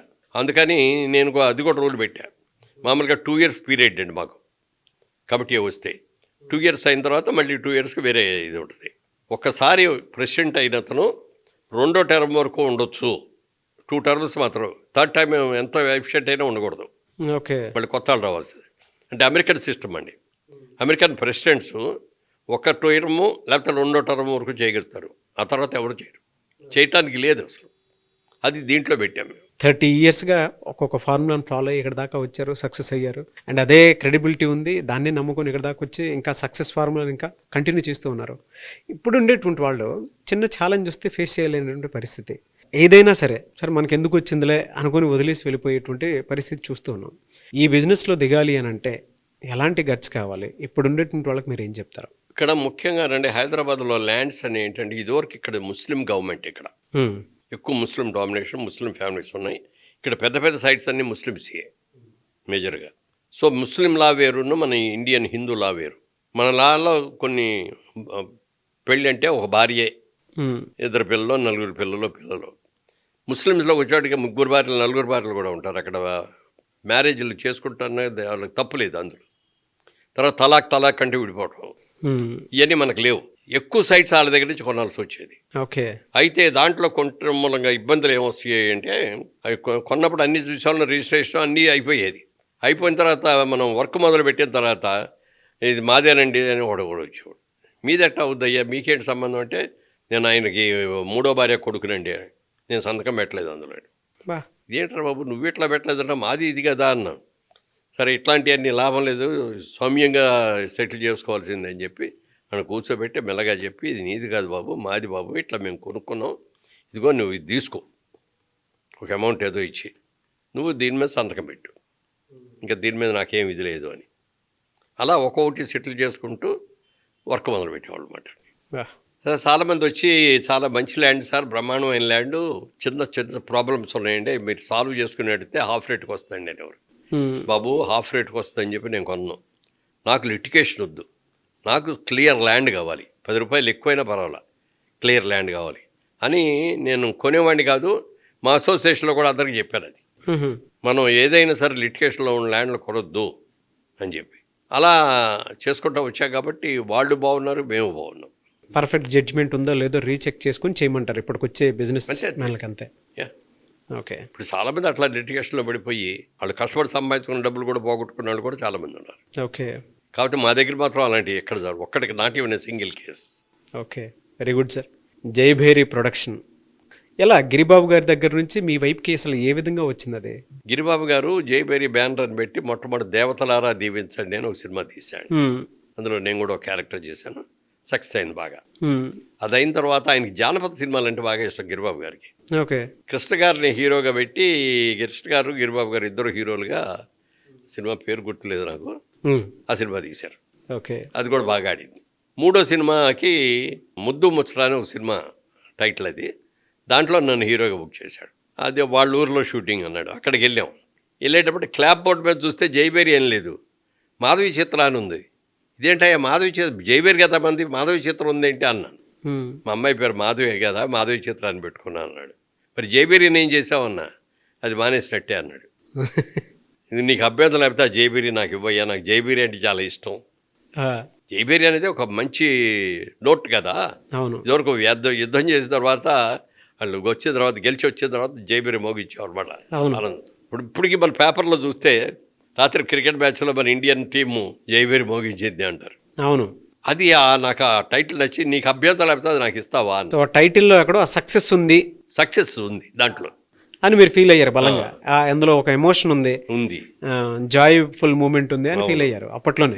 పాజిటివ్ నోట్ ఉంది. ఓకే. అని నాకు ఇస్తావా అన్న. తీసుకో అన్నాడు. నేను ఎటా వాడినాక వద్దనుకున్నాను, నేను మాధవి చిత్ర మీద తీస్తాను, నువ్వు తీసుకో అన్నాడు. అది తీసుకొని ఫస్ట్ సినిమా మురళీ చిత్ర బ్యానర్ మీద ఏమో అది రామదండి అని తీసాం. రెండో సినిమా వారాల అబ్బాయి అని చెప్పి, అప్పటికి నాకు అది 100వ సినిమా వారాల అబ్బాయి. జయభేరి బ్యానర్ మీద మేము తీసిన మొదటి సినిమా అది 100 days ఆడింది. అవును, బ్లాక్ బాస్టర్ అది. బ్లాక్ బాస్టర్ అది. ఎలా సార్ జయభేరి మీరు అప్పట్లో ఎంతకు తీసుకున్నారు గిరిబాబు గారి దగ్గర నుంచి? ఫ్రీ అసలు. ఆయన దానికి ఏమి డబ్బులు ఇవ్వటం అడగలేదు, ఆయన అడగలేదు, నేను ఇవ్వలే. బ్యానర్ ఇవ్వటమే కదా, నేను కంపెనీకి ఉండలేదు, ఏమీ కాదు కదా. ఆయన నా బాగా ఫ్రెండ్గా ఉంటాయి, ఇప్పటికీ మా బాగా ఫ్రెండ్స్ మేము. ఓకే. జనరల్గా ఇప్పుడు అడగగానే తీసేసుకోమన్నాడు, అసలు డబ్బులు ప్రసక్తే రాలేదు. అందులో చాలా సినిమాలు అందులో తీయటం జరిగింది. అతడు తర్వాత ఎందుకు సార్ అంటే? అతడు తర్వాత ఏమైపోయిందంటే నేను పాలిటిక్స్లోకి వెళ్ళాను. అది కూడా నా ఇష్టం ఉండి వెళ్ళింది కాదు. ఎన్టీ రామారావు కూడా ఒకసారి అడిగారు రాజమండ్రి పోటీ చేయేది అంటే, వద్దండి నాకు ఇష్టం లేదు, మా ఫాదర్ కూడా పాలిటిక్స్లో వెళ్ళటం మూలంగానే బిజినెస్ సఫర్ అయింది, నేను అలా సఫర్ చేయదలుచుకోలేదండి. తర్వాత అసలు సినిమాలో హీరో వేసేవాళ్ళు కానీ మనం కానీ ఎవరైనా సరే ఏ పార్టీకి సంబంధించిన వ్యక్తిగా ఉండకూడదండి. నేను ఒక పార్టీకి సంబంధించిన వ్యక్తి అంటే మన పార్టీ వాళ్ళు బాగానే చూస్తారు, కానీ అదర్ పార్టీల మన సినిమా చూడరు కదా. నా మూలంగా ప్రొడ్యూసర్ ఎందుకు దెబ్బతినాలి అది. అందుకని సినిమా యాక్టర్ అనేవాడు ఎవడో కూడా ఏ పార్టీలో ఉండకూడదు అనేది నాకు భావం. నాకు అప్పుడు ఆ భావంతో పాలిటిక్స్లోకి వెళ్ళా. ఎన్టీ రామారావు పిలిచి అడిగారు, ఆయన ఇది ముఖ్యమంత్రి అయిన తర్వాత పార్లమెంట్ ఎన్నికలు జరుగుతాయి, రాజమండ్రి పార్లమెంట్కి ఉంటే బాగుంటుంది అంటున్నారు మన వాళ్ళందరూ, పోటీ అన్నాడు.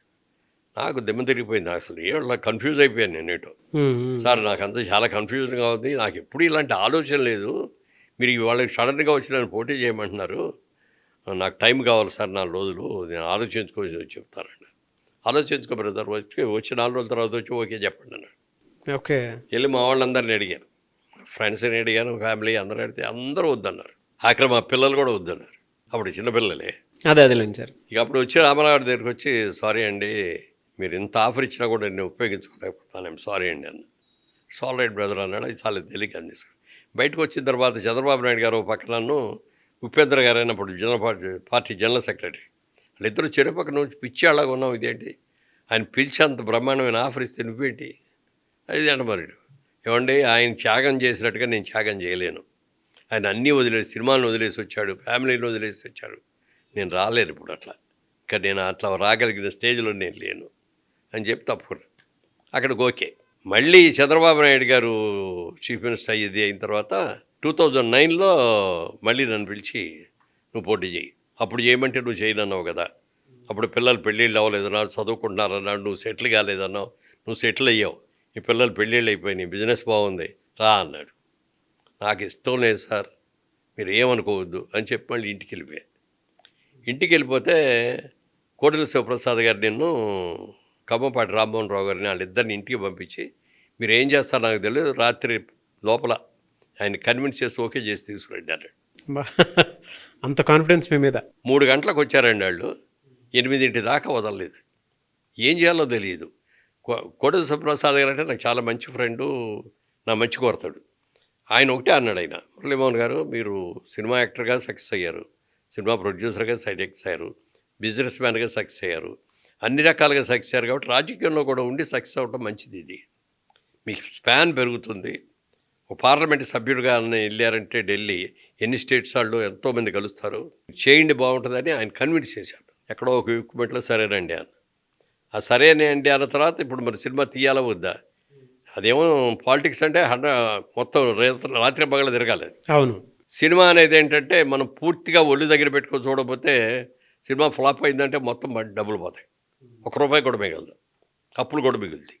సో బ్యాలెన్సింగ్ కష్టం అయిపోద్ది, కష్టం అవుద్దని చెప్పి మా వాళ్ళేమో, మా బ్రదర్ బాబు మా అబ్బాయి వాళ్ళేమో బిజినెస్లో, నేను ఎప్పుడైతే అటు వెళ్ళానో బిజినెస్ అంతా వాళ్ళు రియల్ ఎస్టేట్ బిజినెస్ అంతా వాళ్ళు చూసుకోవాల్సి వచ్చింది.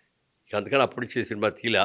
ఇప్పుడు పాలిటిక్స్ వదిలేసాం కదా, తీద్దామని చూస్తే ఎలాంటి సినిమా తీయాలో ఏం తీయాలో తెలియట్లా. అప్పటికి ఇప్పుడు మార్పు చాలా వచ్చేసింది. బిజినెస్ స్కేలింగ్ స్కేల్ కూడా విపరీతంగా పెరిగిపోయింది. సినిమా రిలీజ్ అంటే all over the world cinema release అంటే వచ్చేసింది. సో ఇందాక మీరు పొలిటికల్ గురించి మాట్లాడారు కాబట్టి, సో దాని మీద రకరకాల కథనాలు అయితే నేను రెగ్యులర్గా చూస్తూ ఉంటాను. నా షోలో ఏంటంటే పాజిటివ్ అయినా సరే నెగిటివ్ అయినా సరే ఒక్కొక్క బిజినెస్ మ్యాన్ దాన్ని ఏ విధంగా రియల్ టైంలో కూడా తీసుకుంటారు అనేటువంటిది ఆడియన్స్కి చూపించాలనేది నా పాయింట్. మీకు నచ్చినా నచ్చకపోయినా సార్ నేనైతే దాన్ని ప్లే చేస్తాను. ఆన్సర్ ఏ విధంగా చేయాలనేది మీరే ఇచ్చేయండి, నేనైతే డిలీట్ చేయను, బట్ ఒకసారి చూపిస్తాను. No problem. మీ మీద ఉండేటువంటి ఒపీనియన్ కొంతమంది ఆడియన్స్కి ఉంటుంది కదా, ఇది దానికి ఎలా ఆన్సర్ చేస్తారో చూద్దాం అనేటువంటిది. సో ఒకసారి చూపిస్తాను సార్. మురళీమోహన్ గారు ముందుగా మీకు జన్మదిన శుభాకాంక్షలు. థ్యాంక్ యూ అమ్మా. చలాకీగా ఇంత యాక్టివ్గా ఉండటం అనేటువంటిది నిజంగా చాలా అభినందనైనటువంటి విషయం.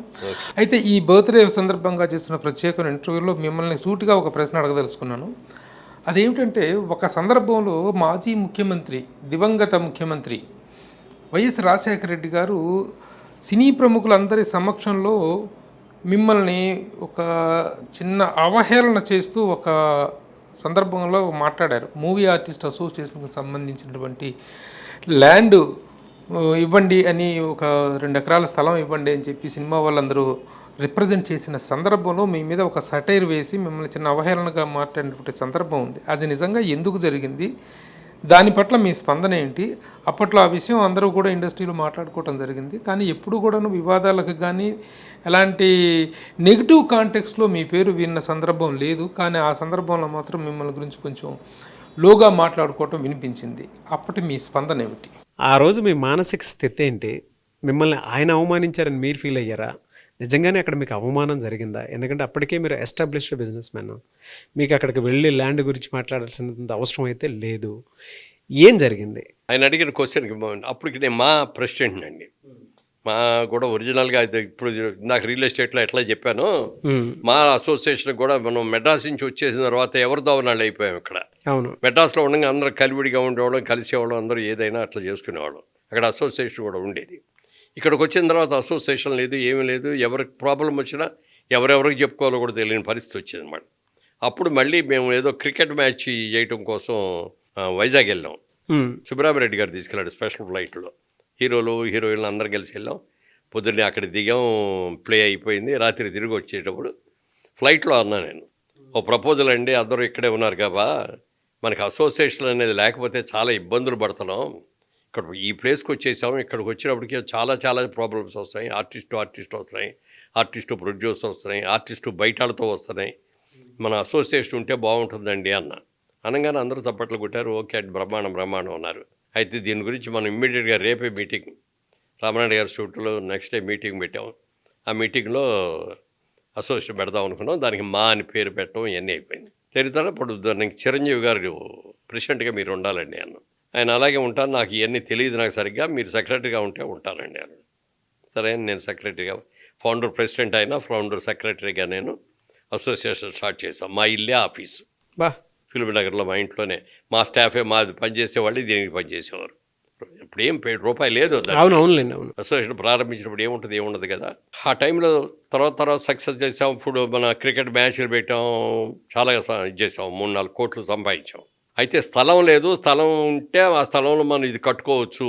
మనం ఇక్కడ హైదరాబాద్లో స్థలం కొని కట్టాలంటే మన దగ్గర ఉన్న డబ్బులతో స్థలం కొనటానికే సరిపోతాయి.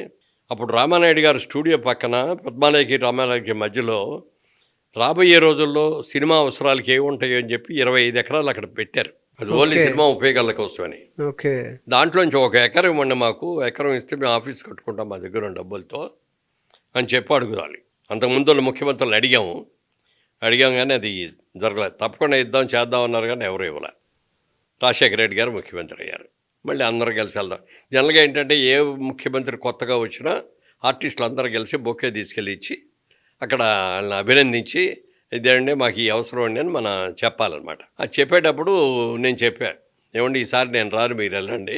నేను తెలుగుదేశంలో ప్రచారం చేసి ఆయనకి ఎగెనిస్ట్గా ప్రచారం చేశాను, మేము గెలవాలి అని. మేము ఓడిపోయాం, వాళ్ళు గెలిచారు. ఇప్పుడు నేను అక్కడికి వస్తే ఆయన మూడు కూడా మారిపోద్ది, మీరు వెళ్ళండి అన్న. అంటే చిరంజీవి గారు కానీ నాగార్జున వీళ్ళందరూ అభివే మీరు రావాల్సిందే అన్నారు. ఒక కండిషన్ అయితే వస్తారండి, ముందు సీట్లో కూర్చొని లాస్ట్ వెనక సీట్లో కూర్చుంటా, మీరే మాట్లాడండి, మీరే చేయండి, నేను కూడా వచ్చినట్టు ప్రజెంట్ అయినట్టు అంతే. ఆయన నన్ను గమనిస్తారో గమనించారో వదిలేసేయండి, కామ్గా కోయిట్గా పని అయిపోవటం కావాలి మనకి అని చివరి అక్కడే కూర్చున్నా. అంతా అడిగారు. అయిన తర్వాత సైట్ కావాలని అడిగారు. అడగంగా ఆయన చాలా వ్యంగ్యంగా ఒక మాట అన్నారు. ఆయన మురళీమోహన్ని మీరు వెంటబెట్టి తీసుకొచ్చారు, ఆయన రియల్ ఎస్టేట్లో బోల్డ్ వ్యాపారం చేస్తున్నాడు, ఇక్కడున్న మీ అందరికి కూడా సైట్లు ఇవ్వాలంటే కూడా ఇవ్వగలిగిన కెపాసిటీ ఉంది, అతను పెట్టుకొని నన్ను ఎందుకు అడుగుతున్నారు అన్నాడు. ఇది నిజంగా నన్ను పొగట్టానికి అన్నాడా, హేళన చేయడానికి వెళ్ళాడు అనేది నాకు అర్థం కాల. మా వాళ్ళందరూ చాలా ఫీల్ అయిపోయారు ఆ మాట అన్నందుకు. సరే వాట్ ఎవర్ ఇట్ ఈస్ అయిపోయింది. ఇక బయలుదేరుతా ఉన్నాం. ఆయన వెళ్ళిపోతాంటే సార్ ఒక్క నిమిషం అండి అన్న. ఏంటి అన్నాడు.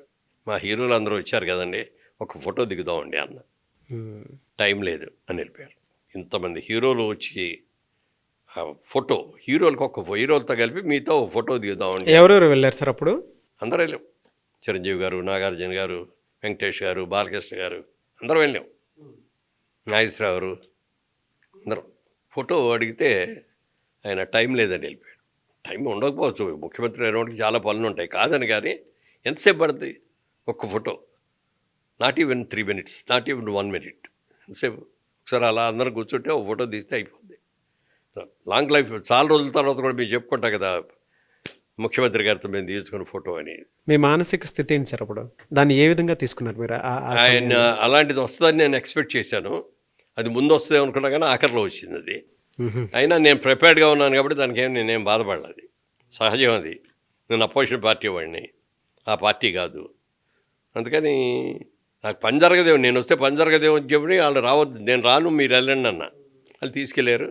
ఆ మాట అన్నారు కానీ దాన్ని నేను కూడా లైట్గానే తీసుకున్నాను. దాని గురించి పెద్ద వర్రీ అయిపోవాలి. మీ పర్సనల్ ఒపీనియన్ ఏంటి సార్ రాజశేఖర రెడ్డి గారి మీద?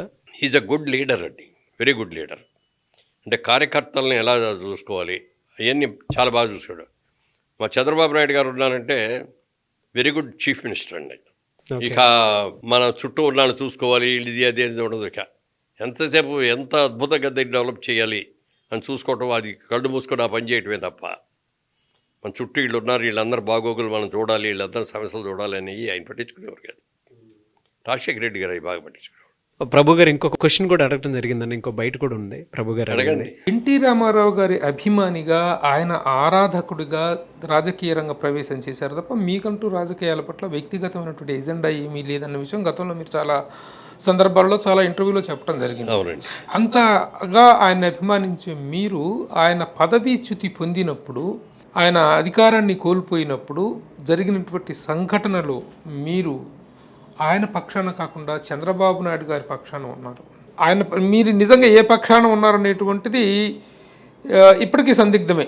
ప్రతి ఒక్కళ్ళు అనుకోవటం ఆ రోజున చంద్రబాబు నాయుడు పక్షాన ఉన్నారనే అనుకుంటున్నారు. నిజంగా ఆనాటి ఆ సంఘటనని వెన్నుపోటు అని అభివర్ణించడం, వెన్నుపోటుగా చరిత్రలో రాజకీయ చరిత్రలో అదొక సంఘటనగా మర్చిపోలేని సంఘటనగా నిలబడిపోయింది. ఆ కుటుంబంతో విశేషమైన అనుబంధం కలిగిన మీరు, మిగతా కుటుంబ సభ్యులందరితోటి కూడా మీకు చక్కని అనుబంధం ఉంది. ఆ సంఘటన నిజంగా వెన్నుపోటు అంటారా, లేదా అది ఒక రాజకీయ పరంగా తీసుకున్నటువంటి ఒక అనివార్యమైన చర్యగా మీరు అనుకుంటారా? దాన్ని మీరు ఎలా అభివర్ణిస్తారు? అప్పటి మీ స్టాండ్ ఏమిటి? సార్, ఇందులో అంటే పొలిటికల్ ఎజెండాతో కూడుకున్నటువంటి స్ట్రైట్ క్వశ్చన్ ఆయన అడగటం జరిగింది ప్రభు గారు. అంటే ఆ రోజుల్లో మీరు ఆయనతో పాటు ఉన్నారు, కానీ జరిగిన పరిణామాలను బట్టి ఆయన పక్కన మీరు ఉండాల్సిందే పోయి, సో అందులో మీరు భాగంగా ఉండాల్సినటువంటి పరిస్థితి వచ్చింది కదా అనేటువంటి విషయాన్ని, అంటే వెన్నుపోటు అనేటువంటి దాన్ని ఆయన క్లియర్గా మెన్షన్ చేయడం జరిగింది. దానికి మీరేం ఆన్సర్ చేస్తారు? అంటే యాక్చువల్గా ఆ సంఘటన ఆ రోజున జరగకుండా ఉండటం కోసం ఆ రాత్రి అంతా తాపత్రయపడేవాళ్ళలో నేను కూడా ఒకటండి. ఆ విభజన జరగకూడదు అనేది. దానికి కారణం ఏంటిదని అందరికీ తెలుసు, ప్రజలకి వాళ్ళు కొత్తగా చెప్పక్కర్లా. ఆయన పెళ్లి చేసుకున్న తర్వాత ఆవిడ పార్టీని హ్యాండ్ ఓవర్ చేసేసుకొని మొత్తం ఆయన చేతిలో ఉండాలన్నట్టుగా అయిపోయి చాలా కార్యక్రమాలు జరిగినాయి. అది నాయకులకి అందరికీ కూడా నచ్చల. ఏమండి, మీ భార్యగా మేము అందరం ఆవిడని గౌరవిస్తాం, కానీ ఇంటి వరకు పరిమితం అవ్వమనండి ఆవిడని.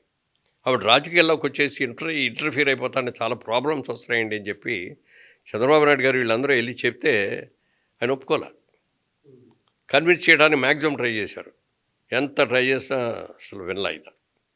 అమరావతి పట్టితే మంకు పట్టులాగా పట్టేస్తారు అట్లా. ఏమైనా సరే ఆవిడ చెప్పినట్టే వినాలి మీరు అందరూ అన్న లెవెల్లో మాట్లాడారు. దానికి వీళ్ళు ఇష్టపడక అప్పుడు ఒకటి ఆలోచించారు వాళ్ళు, పార్టీని రక్షించుకోవటం అవసరమా కాదా. పార్టీని రక్షించుకోవాలి అంటే ఆయనకి వ్యతిరేకంగా వెళ్ళి చేయాలి. పార్టీ ఏమైతే పోతుంది ఆయన మీద గౌరవం కాబట్టి ఆయన్నే చూసుకోవాలంటే పార్టీ ఉండదు. ఇంకో 6 నెలలు ఏడుపడి పార్టీ మూతపడిపోదు. అదే విధంగా జరిగితే అప్పుడు అన్నీ కూడా ఆలోచించి వాళ్ళందరూ కలిసి ఒక నిర్ణయం తీసుకున్నారు. ఆ రాత్రి తెల్లవారు చంద్రబాబు నాయుడు గారి దగ్గరికి, రామారావు దగ్గరికి, అలాగే లక్ష్మీపార్వతి గారి దగ్గరికి, వీళ్ళందరి దగ్గరికి కూడా వెళ్ళి చాలా ట్రై చేశారు. సక్సెస్ కాలేదు. అది కాలేకపోయేటప్పటికి ఏం చేయాలో తెలియదు. ఇక నా అక్కడే ఉన్నాం నైట్. రామారావుకి తెలిస్తే, ఈ వార్త తెలిస్తే ఆయనకి అప్పటికే హార్ట్ ఆపరేషన్ చేస్తుంది. బాలకృష్ణ గారిని వాళ్ళందరూ కూడా వచ్చి, బాబు మీరు ఉండండి, మీరే వెళ్ళి చెప్పాలి, ఇది మేము వెళ్ళి చెప్పడం బాగోదు, పెద్ద ఆయన దించేశారు. అప్పుడు లీడర్గా ఆయన్ని చంద్రబాబు నాయుడు గారిని ఎన్నుకోవడం కూడా జరిగిపోయింది. పొద్దున్నే ఈయనకి చెప్పాలి, ఆయన ఎందుకైనా మంచిది కేర్ తీసుకోవాలని చెప్పి మన కేర్ హాస్పిటల్ సోమరాజు గారిని, వాళ్ళ అసిస్టెంట్స్ని, సార్ ఇది పరిస్థితి, మీరు రాత్రికి వచ్చేసి మీరు ఇక్కడ పడుకోండి, ఇక్కడ అరేంజ్ చేస్తాను రూమ్లో. రామారావు గారు ఈ షాక్ విన్న తర్వాత, ఈ వార్త విన్న తర్వాత ఏం షాక్ అవుతాడో ఏమవుద్దో తెలియదు, మీరు ఉంటే మంచిది అని చెప్పి వాళ్ళు కూడా తీసుకొచ్చి పెట్టి అన్నీ చేసాం. ఆయన వెళ్ళి బాలకృష్ణ వెళ్ళగానే, ఏం బ్రదర్ ఏంటి ఇంత పొద్దునే వచ్చారు, ఏంటి అన్నాడు. అంటే అదే లేదు, ఏం లేదన్నా, అది ఇది అని చెప్పి ఇలా జరిగిందని చెప్పాడు ఆయన. చెప్పగానే చాలా లైట్గా తీసుకుని, ఇట్స్ ఆల్ రైట్, ఏముంది అది రాజకీయం, ఇట్స్ ఆల్ రైట్ అన్నారు. అంత తేలిగ్గా తీసుకున్నారు. మేమందరం చూసా, చాలా హ్యాపీగా ఫీల్ అయ్యాం, చాలా స్పోర్టివ్గా తీసుకున్నారు అనుకున్నాం. పొద్దున్నే కాఫీలు ఇచ్చారు, కాఫీలు తాగుతున్నాం. ఈ లోపల అడ్వకేట్ జనరల్ వచ్చాడు. వచ్చేసి ఆయన పక్కన కుర్చీ లాక్కొని చెవులో ఏదో చెప్తున్నాడు. చెప్తా అంటే ఎస్ కరెక్ట్, మీరు చెప్పింది కరెక్ట్. ఏమిటి ఇది మాకు అర్థం కాలే. ఫైనల్గా ఏంటంటే ఆ రోజున గవర్నమెంట్ని అబాలిష్ చేసేద్దామని అనుకున్నారు. గవర్నర్ దగ్గరికి వెళ్ళి లెటర్ తీసుకొచ్చేసి ఈ మినిస్టర్ మొత్తం చేయటానికి ఇస్తే అప్పుడు ఏం చేయాలో తెలియదు. సరే ఎవరికి ఈయన దగ్గర ఎక్కువ ఎమ్మెల్యేలు ఉన్నారా, ఆయన దగ్గర ఎక్కువ ఎమ్మెల్యేలు ఉన్నారు, దాని మీద ఇది వచ్చింది. వచ్చాక గవర్నర్ పిలిచారనమాట. గవర్నర్ పిలిస్తే చంద్రబాబు నాయుడు గారు వాళ్ళందరూ వెళ్ళారు. వెళ్ళేటప్పుడు ఆయన నన్ను కూడా, మీరు కూడా రండి మురళీమోహన్ గారు అన్నారు. ఆ బస్సులో ఎక్కాం. బస్సులో నేను ఆయన పక్కనే కూర్చున్నాం. మిగిలిన ఎమ్మెల్యేలందరూ 2-3 బస్సుల్లో ఎక్కారు. పబ్లిక్ గార్డెన్స్ అవన్నీ దాటి అట్లా వెళ్తూ ఉండగా అందరూ కూడా చేతులు ఊపుతున్నారు బస్సుల్లో వాళ్ళు చూసి. మురళీమోహన్ గారు, చంద్రబాబు నాయుడు గారు ఒకటే ఉన్నారు, మురళీమోహన్ గారు ఇదే మనకు సైన్, మనం చేసింది తప్పు అని అడిగితే ఈ పాటికి రాళ్ళు వేసి కొట్టేవారు మన అందరినీ కూడా. వాళ్ళు ఎవరో రాళ్ళు వేసి కొట్టకుండా చేతులు ఊపుతున్నారంటే మీరు చేసింది ఒప్పుకున్నాం, మేము ఇది చేసింది కరెక్టే అని అనుకున్నారు కాబట్టి మనకి చేశారు అన్నాడు. తర్వాత అక్కడికి వెళ్ళాక బల నిరూపణ అయింది. బల నిరూపణలో ఈయన వచ్చారు, నిశ్చయారు. అందుకని పార్టీ పరంగా ఆలోచించారు, కానీ అక్కడ నేను పార్టీని నిలబెట్టుకోవాలి. ఆ పార్టీని అలాగే ఉంటే 6 నెలల్లో పార్టీ ఖాళీ మూసేయాలి. ఆ ఇన్సిడెంట్ తర్వాత రామారావు గారితో మీరు చాలాసార్లు వెళ్ళాను, మాట్లాడేవారైనా ఏమనలేదా సార్ అసలు? ఎందుకు ఇలా చేశారు ఏంటి అని? అదే లేదా దాని మీద ఎందుకంటే ఆ రోజు discussion నేను నైట్ ట్రై చేశాను చాలా. ఆయన కాకపోతే ఏంటంటే ఆయన పడుకున్నారని చెప్పి ఆయన్ని మేము చెప్పదలుచుకుని చెప్పలేము. ఆవిడ లక్ష్మీభారతి గారు ఆయన పడుకున్నారు, లేపితే కుదరదు అండి. ఆవిడ ఇంటర్ఫియరెన్స్ లేదు, ఉండకూడదని చెప్పి వాళ్ళు కండిషన్ పెట్టారండి. ఆవిడ మీ భార్యగా మేము గౌరవిస్తాం అన్ని రకాలుగా, కానీ పాలిటిక్స్లో ఆవిడ ఎంటర్ కాకూడదు, ఆవిడ ఇంటర్ఫీరెన్స్ ఉండకూడదు. ఓకే. సరే ఆవిడేమైంది చెప్పిందంటే తర్వాత నేను వాళ్ళు చెప్పిన దానికి ఒప్పుకుంటున్నాను, వచ్చేమనండి అనేది చెప్పింది ఆవిడ. ఆ మాట మీరు చెప్తే ఎట్లాగండి, ఆయన చెప్పాలి కదా, రామారావు చెప్పాలి కానీ మీరు చెప్తే ఎట్లా అండి? ఎవరు చెప్పారు మీకు అంటే లక్ష్మీభారతి గారు చెప్పారంటే వాళ్ళు నమ్ముతారా? రామారావు చెప్పారంటే నమ్ముతారు. సో అందరి మనోభావాలు దెబ్బతిని ఉన్నాయి అప్పటికి. ఉంది అది అట్లా జరిగింది. తప్పలేదంటే నాకేం అప్పటికి రాజకీయాల్లో నేను లేను. పార్టీ కార్యకర్తగా, పార్టీ ప్రచార కార్యకర్తగా ప్రచారం చేయటాలు వాటి గురించే తప్ప నాకేం ఎమ్మెల్యే పదవి కానీ ఇంకోటి కానీ అందులో వెళ్ళాలని ఉండకూడదని లేదు అసలు.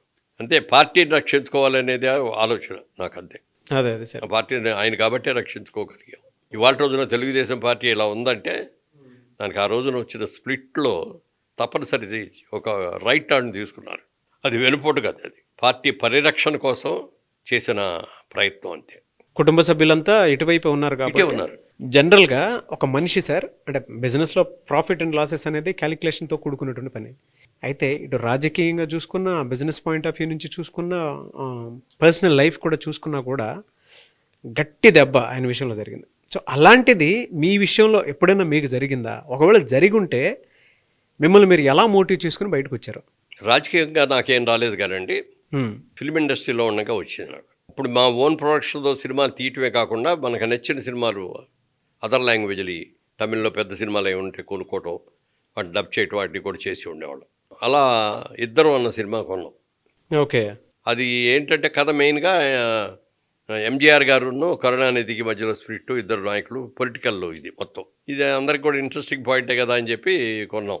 వాళ్ళు ఏం మా కథ చెప్పరు, ఫోటోగా ఆల్బమ్ చూపిస్తారు, ఏముండదు.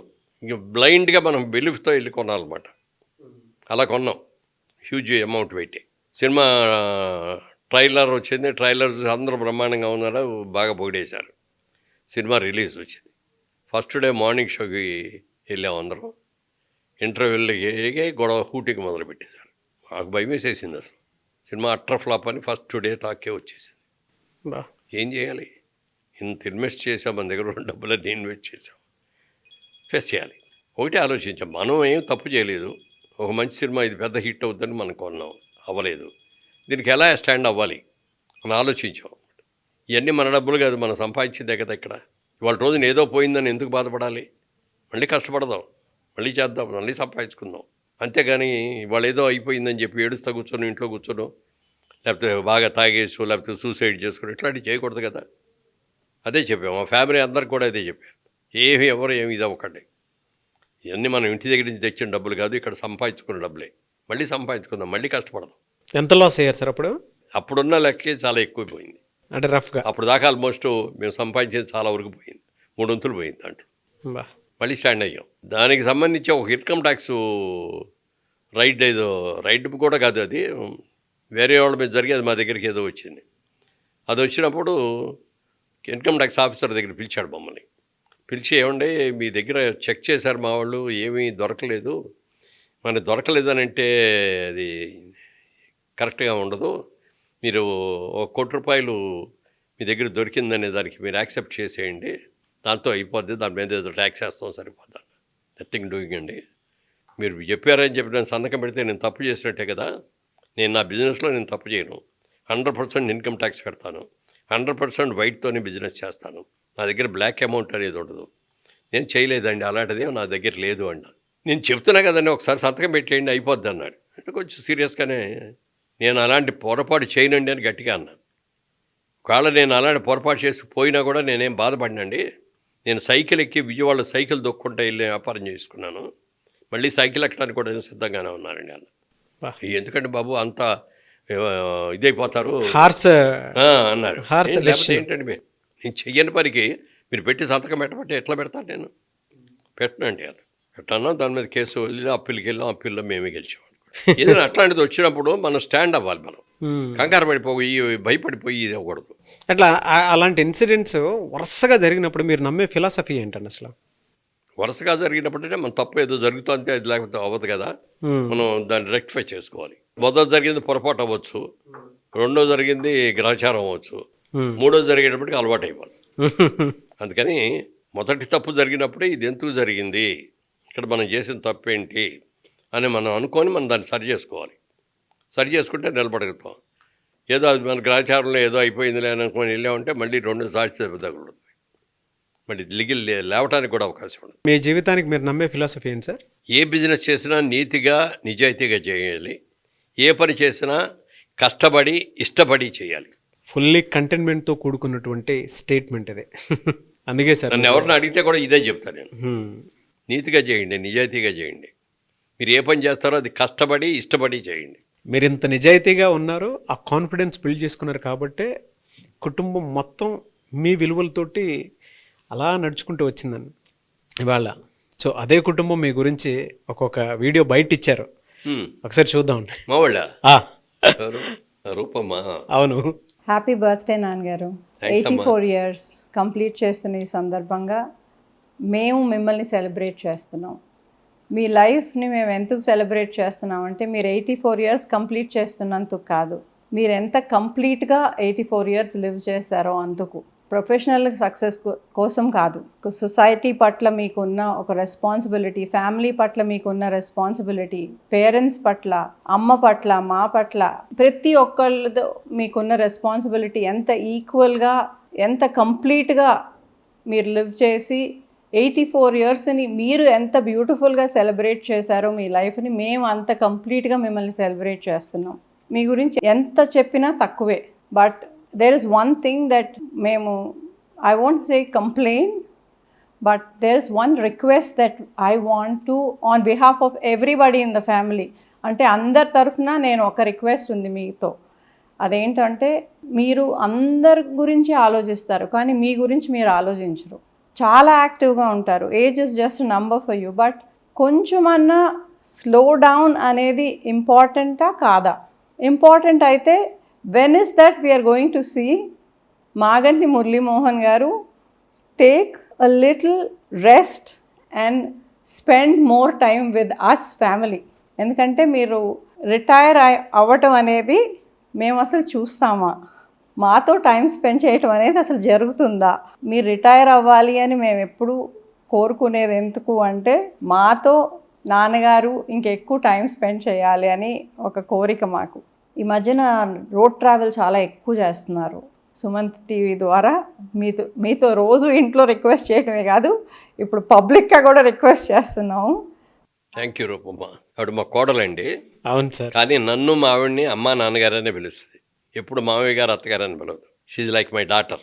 సో బాగా చదువుకుందండి, బాగా తెలివైంది, చాలా డాషింగ్ ఇది ఉంది, చాలా బాగా చేస్తుంది. ఆవిడ ఒక మాట అడిగారు కదా, అంటే మీరు యాక్టివ్గా ఉన్నారు, ఫిట్నెస్గానే ఉన్నారు, ఓకే మాకెప్పుడు ఆ టైం స్పెండ్ చేస్తారు అనేటువంటిది. నాకు అమ్మగారికి ఎప్పుడు టైం స్పెండ్ చేస్తారు అడుగుతుంది. అంటే అలా స్పెండ్ చేయాలనే రాజకీయాల్లోంచి బయటకు వచ్చింది. చంద్రబాబు నాయుడు గారు అది ఒప్పుకోవాలి అసలు. చాలాసార్లు నేను మీరు గట్టిగా బలంగా చేశాను, వచ్చాను, గెలిచాను, 5 సంవత్సరాలు సేవ చేశాను, చాలిక నేను నా టైంని నా ఫ్యామిలీ కోసం, నా భార్య కోసం, నేను నా పిల్లల కోసం ఉపయోగించదలుచుకున్నాను అని చేసి వచ్చేసాను. మొన్న ఈ మధ్యన కూడా కనపడి ఎలక్షన్ల ముందు ఫిట్గా బాగానే ఉన్నావు కదా, రావచ్చు కదా అన్నాడు. ఫిట్గా బయటికి కనపడేంత ఉండొద్దండి, 84 ఏళ్ళు వచ్చిన తర్వాత ఇంకా ఫిట్గా ఉంటామండి అని చెప్పాను. నాకు మొదటి నుంచి కూడా ఏంటంటే ఎంత ఎక్కువ వర్క్ చేస్తే అంత హెల్తీగా ఉంటాం అనేది నా పర్సనల్ ఫీలింగ్. పని ఏమి లేకుండా అలా టీవీలో చూస్తా సఫారా పడుకొని చేసామనుకోండి, ఉన్నాయి లేని అన్నీ కూడా వస్తాయి. అందుకని పొద్దున్నే హడావుడిగా బయలుదేరి అర్జెంటుగా వెళ్ళిపోవాలి అని చేసి స్పీడ్గా వెళ్ళిపోయి ఆ పళ్ళు చూసుకొని అవన్నీ చూసుకొని అట్లా వస్తే మోర్ యాక్టివ్గా ఉంటాం అనేది నా ఫీలింగ్. ఏం చెప్తారు సార్ రూపమ్మ గారికి? ఏం చెప్తారు? అదే చెప్తున్నా. కళ్ళు కూడా చెమర్చాయి మాట్లాడేటప్పుడు. అక్కినేని నాగేశ్వరరావు గారు నాతో మాట అన్నారు. ఆయన అంటే నాకు చాలా ఇష్టం, ఆయన సినిమాలు కూడా చాలా సినిమా చేశాను. అన్నపూర్ణ సంస్థ స్టూడియో పేరుతో తీసిన మొదటి సినిమాలో నన్నే హీరోగా పెట్టారు ఆయన చేయకుండా. అంత మంచి ఇది.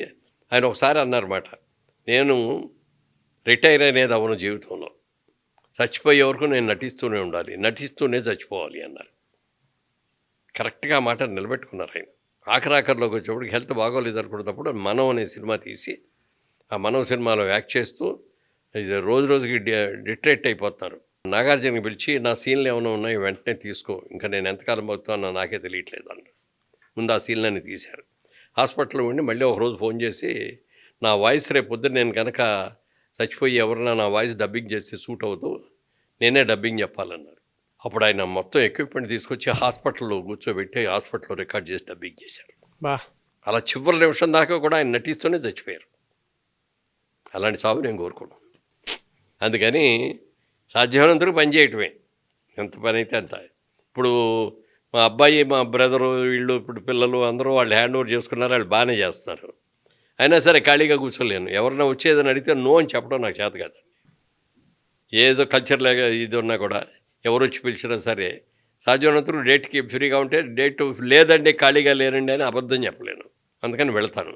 అట్లా వెళ్ళటం రావటం తగ్గించుకోండి అంటారు కానీ నా వల్ల కావట్లేదు. ఏం చెప్తారు రూపమ్మ గారికి మరి? తప్పకుండానమ్మా, తప్పకుండా. ఎందుకంటే ఫ్యామిలీతో గడపాలని నాకు కూడా చాలా ఉంటుంది, గడుపుతున్నాను కూడా. ఇప్పుడు ఇదివరకున్నంత బిజీగా ఇప్పుడే ఉండలేదు. తప్పకుండా అన్నీ ఎమోషనల్గా మాట్లాడుతున్నారు. అవును, ఇప్పటి వరకు అవును. అంటే ఆరోగ్యం కూడా చూసుకోవాలండి. మనం ఏమీ పని లేకుండా ఇంట్లో కూర్చున్నామంటే అనారోగ్యాలన్నీ వచ్చేస్తాయి. ఇప్పటికీ రోజు ఒక 2.5 hours నడుస్తారండి. అంటే ఒకేసారి నడవకుండా 3 ఇన్స్టాల్మెంట్స్గా, మార్నింగ్ ఒకటి, ఈవినింగ్ ఒకటి, నైట్ ఒకటి. అంటే రోజుకి యావరేజ్గా 15,000 స్టెప్స్, యావరేజ్గా 15,000 స్టెప్స్ వచ్చేటట్టుగా. ఒక రోజు ఎక్కువ చేయొచ్చు, ఒక రోజు తక్కువ చేయొచ్చు, బట్ యావరేజ్గా చూసుకుంటే 15,000. ఏ అలవాట్లు మిమ్మల్ని ఇక్కడ దాకా తీసుకొచ్చాయని మీరు అనుకుంటున్నారు సార్? అసలు ఇంత ఫిట్గా, ఇంత సక్సెస్ఫుల్ మ్యాన్గా. సినిమా ఇండస్ట్రీకి వెళ్తున్నాం మనం. మనకు ఆల్రెడీ పెళ్ళి అయింది, 2 పిల్లలు ఉన్నారు. ఇక్కడున్న అట్రాక్షన్స్కో ఏటుకో నేను కనుక బలహీనపడే అదృగానికి అలవాటు పడ్డానంటే నా ఫ్యామిలీ ఏమైపోద్ది, నా పిల్లలు ఏమైపోతారు. అందుకని మనం సినిమా ఇండస్ట్రీలో వరకు కొన్ని రిస్ట్రిక్షన్స్ మనమే పెట్టుకొని, సెల్ఫ్ రిస్ట్రిక్షన్స్ పెట్టుకొని మనం చేయాలి. సినిమా ఇండస్ట్రీలో ఉన్నంత వరకు తాగకూడదు, జోదం ఆడకూడదు, వ్యభిచారం చేయకూడదు, ఇంకా ఇతర కార్యక్రమాలు ఏం చేయకూడదు. ఇంత ఫిట్గా ఉండటం అంటే ఫస్ట్ థింగ్ మా ఫ్యామిలీ జీన్స్ అండి. మా మదరు ఫాదరు బాగా వెరీ హెల్దీ పీపుల్. వాళ్ళకి ఎవరికి కూడా బీపీలు కానీ షుగర్లు కానీ ఏమి లేవు. మా ఫాదర్ 96 years బతికారు, మా మదర్ 100 years బతికారు. సో ఆ జీన్స్ నాకు రావటం వల్ల మంచి హెల్దీ వచ్చింది. ఇక తర్వాత మన చేతిలో బోళ్ళతో ఉంటుంది. మనం ఇష్టం వచ్చినట్టుగా తాగేసి తినేసి చేసి అనుకోండి, ఎంత మంచి జీన్స్ అయినా పోతాం. సో వాటిని కూడా జాగ్రత్తగా కాపాడుకుంటూ, ఎందుకంటే ఎంత కాలం బతికామన్నది కాదు ముఖ్యం, ఎంత ఆరోగ్యంగా బతికామనేది ముఖ్యం. లైఫ్ లెసన్స్ ఏవైతే ఉన్నాయో మీరు చెప్పినటువంటి ప్రతి మాటలోనూ నేర్చుకోవాల్సినటువంటి క్వాలిటీయే చాలా ఎక్కువ ఉన్నాయి. అండ్ ఒకటి అడుగుతాను సార్, కొత్తగా వచ్చేటువంటి ఆంటర్ప్రెన్యూర్స్ ఎవరైతే ఉంటారో, బిజినెస్ చేద్దాము అనుకుని వచ్చేటువంటి వాళ్ళకి మీరేం చెప్తారు? అండ్ జయభేరి నుంచి అవకాశాలు ఏమన్నా ఉంటాయా అని అడిగేటువంటి వాళ్ళకి మీరు ఏం చెప్తారు? అందరికీ నేను చెప్పేదేనండి, నీతిగా చేయండి, నిజాయితీగా చేయండి. మన కస్టమర్ని ఎప్పుడు మోసం చేయాలని ట్రై చేయొద్దు. మన దగ్గరకు వచ్చిన కస్టమర్ చాలా హ్యాపీగా వాళ్ళ దగ్గరికి వెళ్ళాం, వాళ్ళ దగ్గర కొన్నాం, ఇది హ్యాపీగా ఉన్నాం, బ్రహ్మాండంగా పెరిగింది అని అనుకోవాలి తప్ప, పలానా వాళ్ళ దగ్గరికి వెళ్ళాం, మోసం చేసి మాయ మాటలు చెప్పి మనకు అమ్మాడు, అంటగట్టాడు, మొత్తం డబ్బులు పోయినాయి అనే మాట రాకూడదు. అది మీకు వస్తే మీ సక్సెస్ అవ్వరు బిజినెస్లో.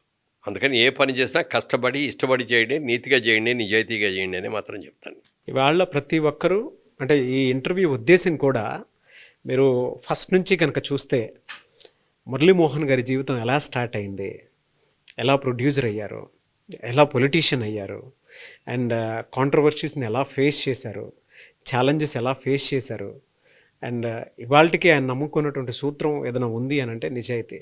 సో ప్రతి ఒక్కరు వీడియో చూసేటువంటి వాళ్ళు కింద కామెంట్ బాక్స్లో మీ ఒపీనియన్ మాత్రం డెఫినెట్గా షేర్ చేయండి.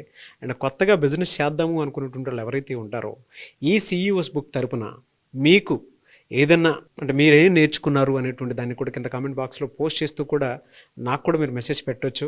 అండ్ కొత్త గెస్ట్లు ఎవరైనా వస్తారు అని అంటే వాళ్ళకు కూడా మీరు సజెషన్స్ వీళ్ళు ఉంటే బాగుంటుంది, ఇంటర్వ్యూ మీద కూడా మీరు ఒపీనియన్ షేర్ చేయొచ్చు, మురళీమోహన్ గారి లైఫ్ ఎక్స్పీరియన్స్ మీద. అండ్ మీరేం నేర్చుకున్నారో కూడా చెప్పండి.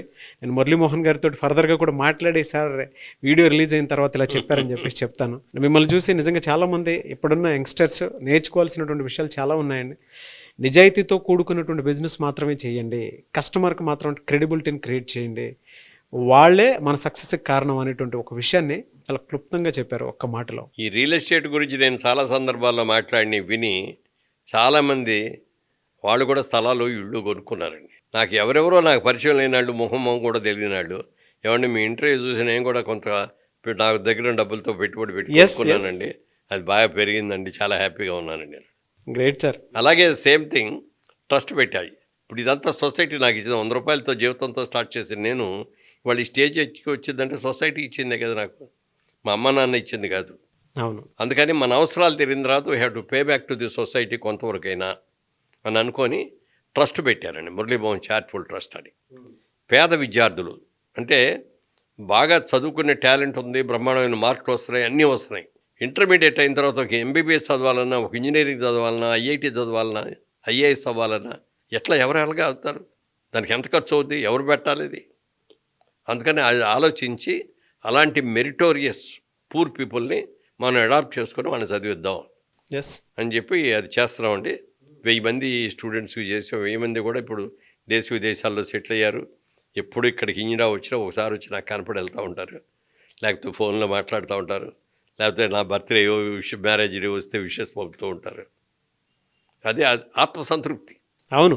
అన్ని దానాల కంటే అన్నదానం గొప్పదంటారు. నిజమే, అన్నదానం ఆకలి వేసినప్పుడు ఏమీ తట్టుకోలేవు. పెట్టిన తర్వాత తిన్న తర్వాత చాలు సార్, కడుపు నిండిపోయింది సార్ అంటాం, చాలా సంతృప్తిగా చాలంటాడు. కానీ రేపు పొద్దున మళ్ళీ ఆకలి వేస్తుంది కదా, మళ్ళీ రేపు పొద్దున వెళ్ళి అడుక్కోవాలి కదా. లేదు డబ్బులు, ఎవరి దగ్గరికి వెళ్ళి చాలా కష్టాల్లో ఉన్నానండి, నాకు ఏదైనా హెల్ప్ చేయండి అన్నారుకో, 25,000 50,000 ఇచ్చామనుకోండి, నా వారం నెల రోజుల్లో 3 నెలల్లో అయినప్పటికీ మళ్ళీ అయిపోతే మళ్ళీ వచ్చి అడుగుతాడు. ఇది ఏది కాదు, మనం చదువు చెప్పిద్దాం. చదువు చెప్పిస్తే ఆడ కాడ మీద వాడు నిలబడేటట్టు, వాడు బతకగలిగేటట్టు చేస్తే వాడు వాళ్ళ తమ్ముళ్ళని, చెల్లెల్ని, మేనరుల్ని, మేనగోడల్ని అందరినీ కూడా ఫ్యామిలీని మొత్తం పైకి తీసుకొస్తాడు. ఇది బెస్ట్. మనం ఈ విధంగా చేసేది మనం ఖర్చు పెట్టేది 100కి 100 పాళ్ళు మంచి జరుగుద్ది అన్న ఆలోచించి ఈ ట్రస్ట్ ద్వారా చేస్తాం. Great sir. అంటే ఇప్పుడున్న జనరేషన్ వాళ్ళకి సొసైటీకి మీరు ఇవ్వాల్సింది కూడా ఒకటి ఉంటుంది, కాంట్రిబ్యూట్ చేయాల్సిందే అనేటువంటి విషయాన్ని కూడా గుర్తు చేశారు. Thank you so much for your word sir. Entire interview మీద, CEO's బుక్ మీద మీ ఒపీనియన్ ఏంటి? అండ్ కొత్తగా వచ్చేటువంటి ఆంటర్‌ప్రెన్యూర్స్కి మీరు రిఫరెన్స్ ఇస్తారా ఇందులో రమ్మని చెప్పేసి? ఈ మధ్యన కొన్ని ఇంటర్వ్యూలు చేయడానికి వచ్చేవాడు చూస్తే నాకే బాధ కలుగుతుంది. అంటే వాళ్ళు వచ్చి ఇంటర్వ్యూ చేయడం మొదలుపెట్టే వరకు మనకు తెలియదు ఏం అడుగుతారండి. మీరు ఏ సినిమాలో వచ్చారండి, సినిమాలో ఎట్లా ఛాన్స్ వచ్చిందండి, ఇట్లాంటివి అడుగుతాయి. ఎన్ని పరికరానికి వస్తుంది, ఎన్ని సార్లు చెప్పాం, అందరికీ తెలుసు. అలాంటివి ఏమైనా తెలుసుకోవాలంటే ఇప్పుడు యంగ్స్టర్స్ని అడిగి తెలుసుకోవాలి కాబట్టి మమ్మల్ని అడిగి చెప్పేది ఉంది. మీరు అలా కాకుండా ఇప్పుడు సైడ్ పొలిటికల్ అడిగారు, సైడు బిజినెస్కి అడిగారు, సినిమా గురించి అడిగారు, అన్నీ అడిగారు. అన్నీ క్లుప్తంగా ఇప్పుడు ఇవన్నీ మీరు అడిగినవన్నీ ఎలాబొరేట్గా చెప్పాలంటే ఓ సీరియల్, మన తెలుగు సినిమాలో, తెలుగు టీవీలో వచ్చే సీరియల్ లాగా అయిపోతుంది. ఎలా షో మీద మీ ఒపీనియన్? బాగుంది, డెఫినెట్గా. అంతా కూడా మంచి పాయింట్స్ విన్న వాళ్ళకి అందరికీ ఇది కరెక్టే కదా, మనం కూడా ఇలా చేస్తే బాగుంటుంది కదా అనే ఫీలింగ్ రావాలి తప్ప ఏదో కాలక్షేపం చెప్పేళ్ళే విన్నాంలే వెళ్ళిపోయావులే అంటే ఉపయోగం ఉండదు. మనం చెప్పిన ఇంటర్వ్యూ చూసి వాడి మనసులో స్పందన కలగాలి, దాన్ని వీలైతే ఆచరించగలగాలి. సో మీకు అది కలిగింది. థ్యాంక్ యూ సో మచ్ మీరు బ్లెస్ చేసినందుకు. నో వర్డ్స్ అండి. సార్, షో మీద ఒపీనియన్, బుక్ మీద మీ సిగ్నేచర్ పెట్టి మీరేం రాస్తారో రాయండి సార్. షో మీద ఒపీనియన్ అంటే మీ స్టైల్లో.